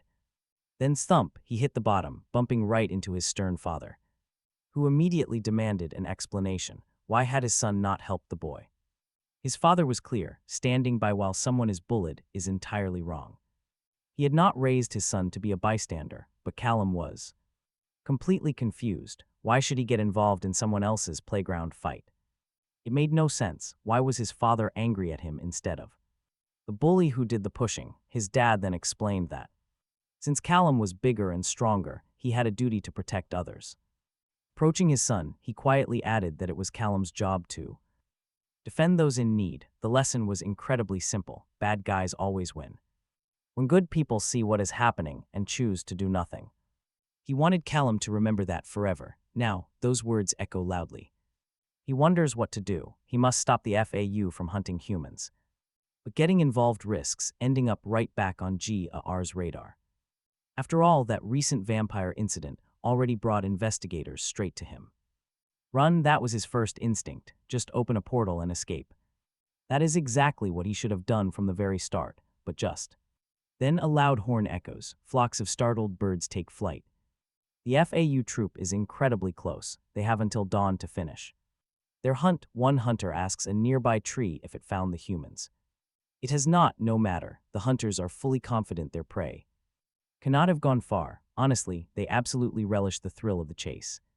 Callum senses them moving. He hesitates, torn on what to do. His father's words echo in his head. He cannot fool himself any longer. He was raised to save and protect the weak. It is time to act now. He must be smart, keeping the FAU from finding those humans. Without getting caught by GAR first, he needed to know where they were. His magic can easily map an area of about 2 kilometers, he figures. That staying right on the edge of his range lets him follow the FAU undetected. As long as he is careful, no one will ever notice. The GAR agents caught him before only because they hid their magical traces. He does not know if the FAU can pull the same trick, but knowing their total count means he will immediately know if one vanishes. If that happens, he must flee instantly and make a new plan. Currently, he has 24 bullets at his disposal. His mission is not to kill the FAU, but to save the humans and ensure their safety. The big question now is how. He planned to hide the pair once they got away. Noticing how close the mountains were, he recalled a few underground caves scattered around the area. Keeping them down there for a bit might buy some safety. Still, he knew they couldn't stay hidden for long. Would they even survive until the very end of this hunt? Meanwhile, the 2 runaways kept sprinting through the dense forest until the woman tripped, crashing hard onto the dirt. She gasped that she simply couldn't move, her entire body shaking from absolute exhaustion. Seeing this, the man finally relented and agreed to find a hiding spot. Suddenly, a dark shadow crept out of the thick brush, making them panic and scream for the beast to stay back. Then Callum stepped out of the dark. He urged them to stay quiet, explaining he only came to help, even through their paralyzing fear. They listened. To survive, they had to obey him. The woman, Hannah, was still incredibly confused by it all. But Callum snapped that there was zero time for explanations. He rapidly warned them they had to take a left turn at the upcoming valley fork. Over there, they would spot a massive pine tree immediately. He stressed with serious urgency that they had to run as fast as humanly possible. The man desperately asked if there was any way Callum could lead them himself. He replied he couldn't join them directly, but promised he would watch their backs. First, the mage explained he had to make absolutely sure they'd get away. To pull that off, they had to leave a false trail, pulling the FAU far away from their real destination for now. If they ran together, his own magic would tip off their high-tech pursuers. He handed over the coordinates. The man swore they would do it. They split up. The 2 slowly pushed through the dense Forest toward the path Callum pointed out, finally spotting the tall pine tree. They prayed with everything they had that this was it, since they were entirely at their physical limit. Collapsing to rest, they couldn't help but wonder who that mysterious guy was and if trusting him was a deadly mistake, even though they really had no other choice. A swirling magic portal tore open right beneath them. They fell, plunging straight into a cavern where Callum immediately apologized, sheepishly admitting he forgot to warn them about the sudden drop. Hannah demanded to know his real identity and how he'd managed to pull off such crazy magic. The young mage explained they were now several miles away from their original spot and, more importantly, totally safe. The relieved pair thanked him profusely, prompting Callum to ask what exactly was going on and how they ended up in such a mess. They admitted they knew almost nothing except for what the monsters told them. Apparently, they were trapped in a hunt and had to survive until dawn. It was starting to look like a sick, twisted game where humans were hunted for sport. Callum absolutely couldn't stand for this. Furious, he ripped open another portal, determined to put an end to this madness. Meanwhile, the vile beasts continued their relentless search. The sun was rising, but the heavy mountain shadows bought them time to track down the humans, which was exactly why they chose this region. As they gossiped, they completely missed a bizarre movement in the brush behind them, still boasting about how much fun it was to trick their prey, without even realizing they not wanting to waste another second. They moved fast, and that was exactly when they realized all the pixies had suddenly vanished. In their utter confusion, they failed to see a massive hole opening up right under their feet. Most of them jumped back just in time, but one giant tree monster fell straight through. It vanished completely into the pitch-black void below. The survivors stared down in absolute horror, having no idea what was happening. This was completely unprecedented, and they needed to alert the monarchs right away.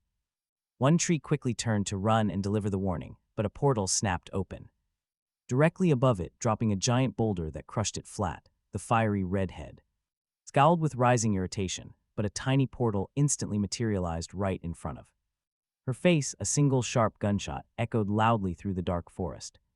The surviving mage quickly gathered his magical energy, finally spotting their hidden attacker. Thick roots rapidly twisted around his arm, forming a massive bow and wooden arrow. He lined up his shot and fired directly at Callum, who instantly realized he was spotted. Callum instantly opened a portal to escape, but the wooden arrow slammed into his exact position, triggering a huge explosion that destroyed everything nearby. Seriously, talk about an incredibly close call. Snaring those pixies earlier had been easy because the portals were small enough to remain completely unnoticed. But dragging giant tree monsters through a massive gateway was way too ambitious. And he had only managed to pull in one of them. The other two were incredibly fast, forcing Callum to stay back and move with extreme caution. Even worse, one of the Fey mages had already picked up his trail. Before he could plan his next move, Callum sensed danger and spun around. He barely dodged a sudden strike, quickly raising his gun to fire back wildly at the target, but his bullets only shredded a random tree trunk. The young fighter stood there in absolute confusion, wondering where the enemy had vanished. Before he could scan the area, a heavy blow struck him right from behind, sending him crashing hard into a rock. Bruised and aching, he wondered how they could flank him so silently. It was definitely some high-tier magic, but in this virtual game, he held his own unfair advantages. Callum focused deeply, scanning the surrounding forest. And just moments later, he picked up the creature's soul signature nearby. With the target pinpointed, he began moving slowly to bait his opponent out. Exactly as planned, the creature suddenly emerged directly from the trunk of a massive tree, revealing its teleportation skill. Callum fired toward the beast instantly. But it was too fast. The solid bark sealed shut before the shot connected. Recognizing the danger he was in, Callum realized there was only one solution. To defeat a monster like this, he had to launch a surprise attack from its blind spot. Copying its own trick, he emptied his mind, tracking its movements with absolute precision. The second it stepped out of the wood, Callum struck. He sidestepped the incoming strike and immediately opened a spatial portal behind it. He fired his weapon, sending the high-velocity bullet straight into the rift. The projectile exited directly in front of the target, hitting perfectly. Callum took no pleasure in these brutal methods, but these cruel human hunters deserved no mercy. Their horrible crimes were something he simply could not ignore. With that resolved, he opened a final portal directly beneath the remaining fairy, shoving her straight into the pitch-black abyss below, leaving the poor fairy completely disoriented with absolutely no understanding of her current location as she breathed the thin air. She realized the cursed portal had trapped her underground, a dark, forgotten cavern. Stepping forward with caution, her foot suddenly struck something hard in the dark. And right there she knew she was in serious trouble, standing face to face with terrifying creatures, the very same missing pixies. An hour later, the midday sun blazed high. The human couple he rescued finally made it out and walked up to Callum, desperate to repay him for saving them, but the young wizard refused their offer. He insisted their safest move was to forget everything that had just happened. Forget him and the woods. Callum knew they were completely shaken up. He truly wished he could do more to help them ease their trauma. But he had to slip back to his hideout after wishing them luck. The three of them parted ways. Climbing onto his bike, Callum called Chester. Since he had crossed paths with that group of fairies, he needed clarity. How exposed was he? Chester asked him to describe the creatures. Callum listed them: some aggressive pixies, a massive living tree monster, and 2 elves all hunting humans out in the mountains. Hearing this, Chester fell completely silent, and honestly, that kind of quiet is never a good sign.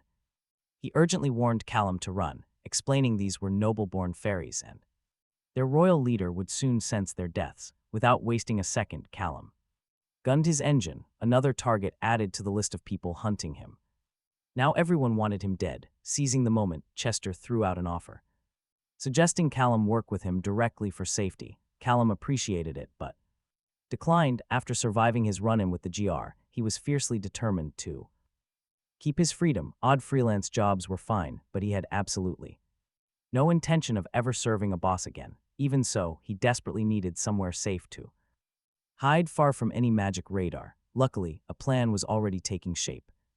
As Callum hung up, Chester stood in Lucy's room, wondering what the boy was planning next. Lucy guessed he was probably riding high on his victory. After successfully escaping the GR, simply legendary, still, it raised major questions. His escape was incredible, only leaving Chester with deeper, burning questions about the young wizard's true power. He asked Lucy if her search turned up anything new about Callum's past. Up until recently, the kid seemed completely ordinary, but a normal human does not just wake up with massive magical powers. There had to be some ancient, noble blood hiding in his family tree.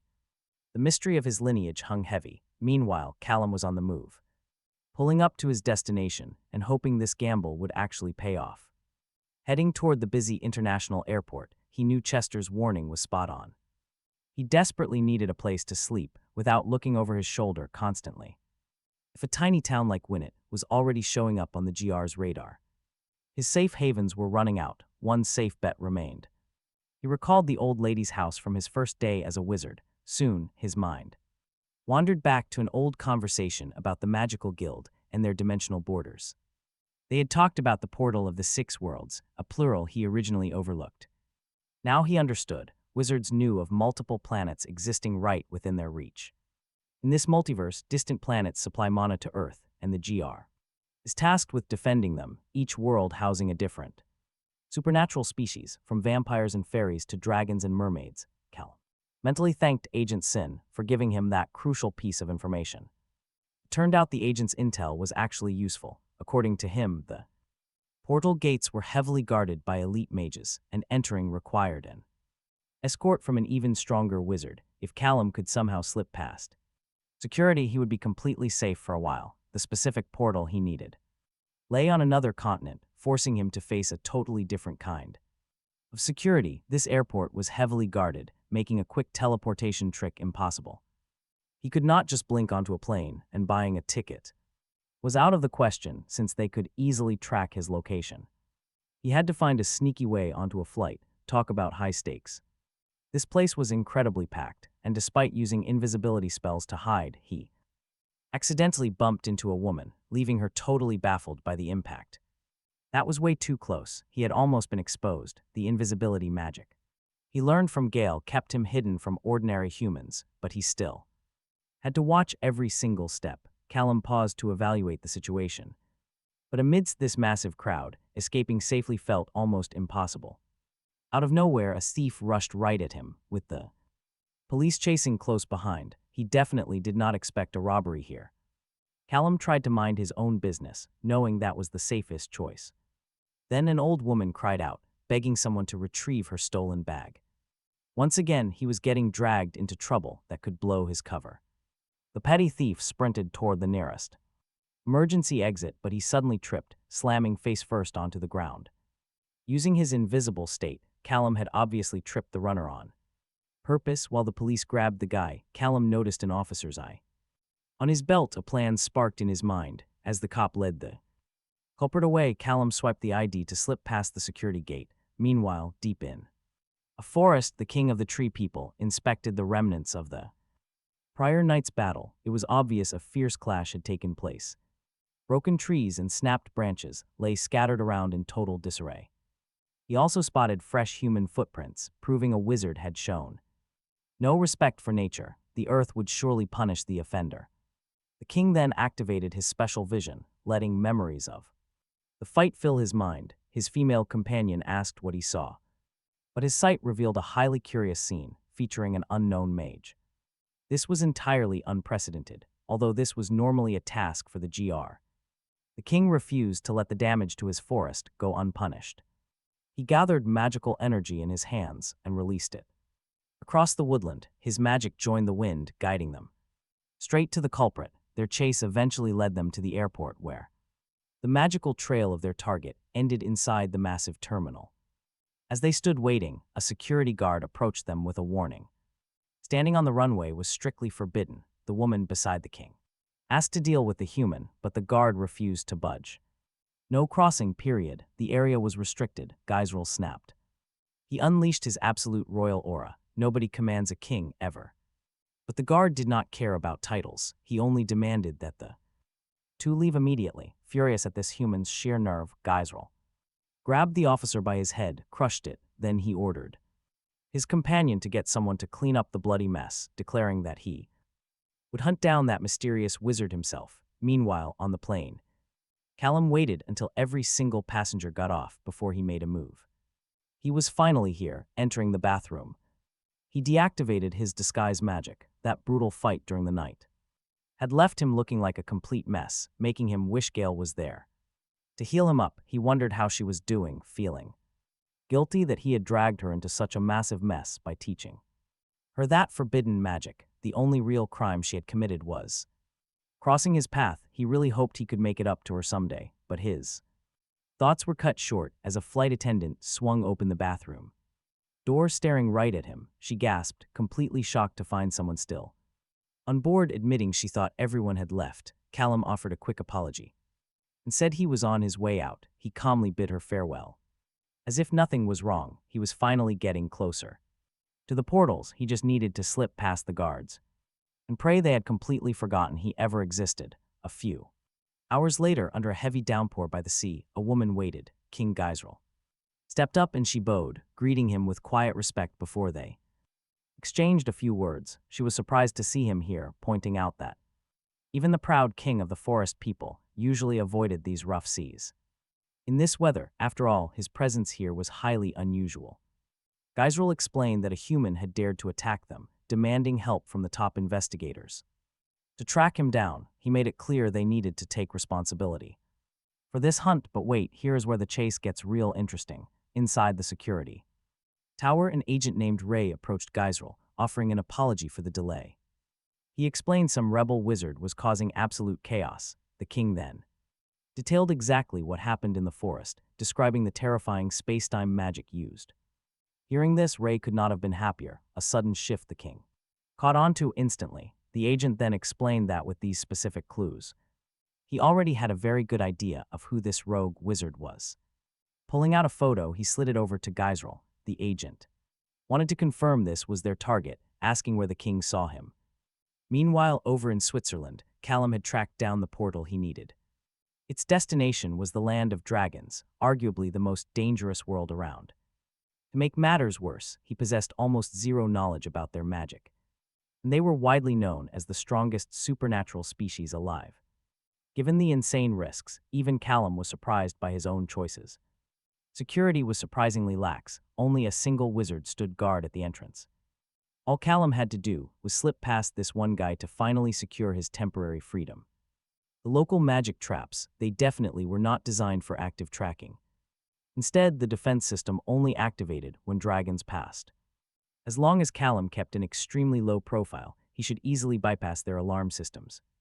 Still, playing it safe was best, so he decided to start with a distraction. He tossed a simple stone, successfully drawing the guard's attention away from his desk.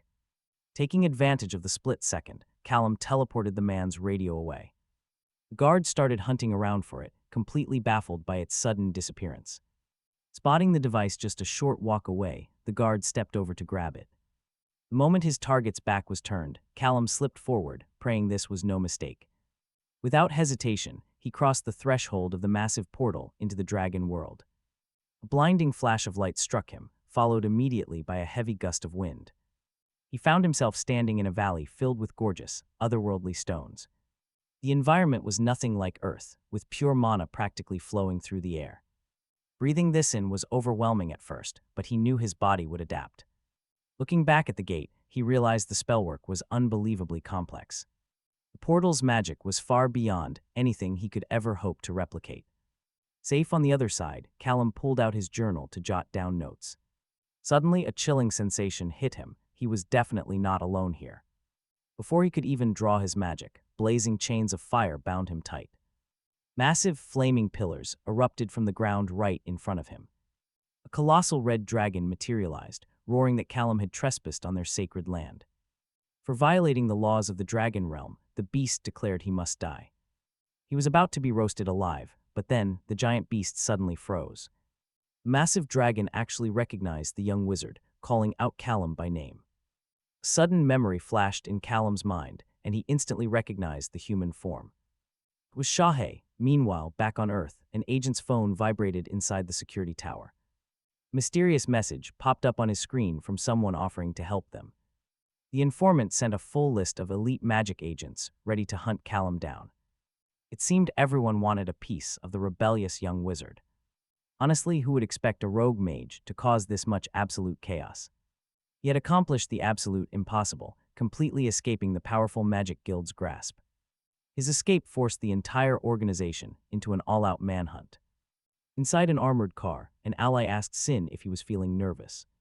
Sin was not scared. He was absolutely furious at being tricked so easily. He wanted serious payback for the humiliation, back in the dragon world though.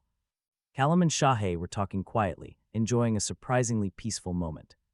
It turned out dragons could literally manifest physical items out of thin air. Callum shared his wild story, admitting he did not even know he had magic. Shahe listened closely, then asked what drove him to the dragon realm. Tossing a smooth stone into the lake, Callum calmly explained his reasoning. His only goal was to find a safe place to lay low. He knew that the GAR and the FA would never dream of searching this realm. The massive dragon chuckled, pointing out that even if they wanted to, they could not. Rules, honestly, other factions knew better than to ever pick fights with. His kind, since dragons could literally create and destroy matter itself. In their true forms, they could wipe out the entire continent, so none of the other species stood even a single chance, honestly. Callum was pretty lucky Shahe found him first. If another dragon had stumbled onto him, he would be pure barbecue by now, taking advantage of the quiet moment. Callum asked about the academy attackers. Shahe shook it off, assuring him it was just a minor personal issue.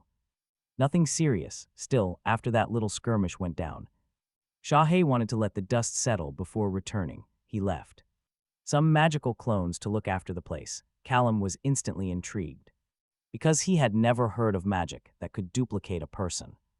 The dragon quickly demonstrated the trick, explaining he could not just stroll around in his massive true form all day. Hearing that made total sense to Callum. But his quick understanding actually left the powerful dragon a little confused. The young wizard explained that he could always see right through Shahe's disguise. Even before learning magic, it always made their interactions way more interesting. He figured he inherited the sight from his dad. Callum asked if he meant the grandfather who raised him, but Shahe clarified the power came straight from his biological father instead. It turned out Callum was actually raised by his grandparents, knowing absolutely nothing about his real parents. The dragon had never met the father himself, but he was positive about the magic connection. Callum admitted he always had his doubts, but just never pushed for details. But now it seemed like his real parents were definitely out there somewhere. Eager to learn more, the young wizard asked if there was anything else. Shahe admitted he knew zero about the father, but he did know the mother. She was quite a handful, apparently, a total rebel from day one. As a teenager, she completely ran away and vanished for several years. Eventually, she returned home pregnant with Callum, keeping his entire existence a total secret, but the moment she could, she bolted. Again, leaving the baby with his grandparents, they knew he would ask questions, especially with her old photos sitting around the house. To shield him, they lied and said she was just an old family friend. Family friend he might meet one day. Honestly, who wouldn't understand why his grandparents kept him in the dark? It was such a difficult situation. Shahe placed a giant, comforting hand onto Callum's shoulder, feeling his pain. He pointed out that dragons usually do not care about human drama. But he could tell his grandparents truly were wonderful people. They just wanted to shield him from the harsh reality when he was little. Still, as great as this talk was, Callum knew his time was running out. If he stayed any longer, he would bring danger right to Shahe's doorstep, so he asked if there was another safe place to hide. The dragon suggested the fairy world as an option, though he warned it was incredibly unpredictable. The deepest parts of the woods were far more treacherous, but if he wanted to actually win this war, the vampire world held the powerful materials he needed. He would need, while it wasn't his first choice, it was certainly a wild option. The dragon warned him to be careful, reminding him he was in a highly dangerous spot. Half the supernatural world wanted him dead. Feeling the weight of it, Callum asked what he should do. Shahe simply replied that the strong do as they wish, while the weak suffer, so Callum had to walk the path of the strong. Suddenly, the shapeshifter began to transform into his true, 100% original form. This was the way of the dragons, he declared. The young man stood speechless, staring up at the massive creature before him. Meanwhile, Agent Ray was trying to use his authority to squeeze more secrets out of a local officer, but the cop insisted that despite Ray's badge, there was nothing more he could say. The agent was completely frustrated. He was one of the few who had actually met the wanted kid, but it was no use. Callum had not even used his real name while living in this city, and had been staying extremely antisocial. Because of that, they had zero lids. Ray pressed on, mentioning they had intelligence that the young man was in Europe, asking if he had ever mentioned contacts in other countries. The local officer simply shrugged. This is a small town, and they didn't know anything about Europe. Just then, a woman named Jessica approached, handing Ray a cup of coffee. He immediately tried to question her, hoping to find out more information, but she insisted she had nothing to share. Seeing this, the older man grew annoyed at Ray's constant insinuations about his daughter being involved. He politely told the agent to leave, so Ray set his untouched cup down. Talk about a hostile crowd. Before walking out, he left his business card, asking them to call. Once he slid back inside his car, he grumbled about the visit. His partner, Felicia, however, had some very different news to share. She explained that she had managed to get a story from a shapeshifter named Clara. Ray was shocked. Using magic on kids was strictly forbidden. Felicia assured him the girl hadn't noticed a thing. After a moment of thought, Ray asked what she discovered. Felicia revealed that although the girl didn't remember much, she was definitely kidnapped by vampires before being mysteriously teleported back.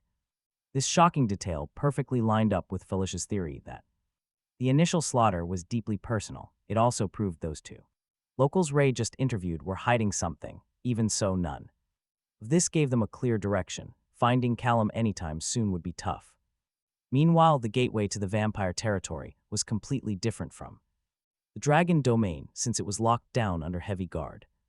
They had more than triple the amount of forces stationed here compared to the previous cave, but despite all the extra men, the security system itself was basic. If the dragon portal was like a massive, impenetrable vault door, the vampires relied on a defense system resembling a cheap school locker lock. Bypassing it would be a breeze. Callum decided his best move was to teleport directly in front of the portal. It felt way too easy, leaving him to wonder if a deadly trap was waiting. There was only one way to know. The portal started to react. One of the guards spun around to look, but everything quickly went quiet again. The guard shrugged it off as just his wild imagination. Seizing the sudden opening, Callum slipped right through completely undetected. No dragon planes here, he materialized inside a massive castle. Back on Earth, the bright sun was still high, but in this realm, darkness ruled. Perhaps it was always night here. Callum was definitely not impressed. This place was not beautiful, but beauty is in the eye of the beholder.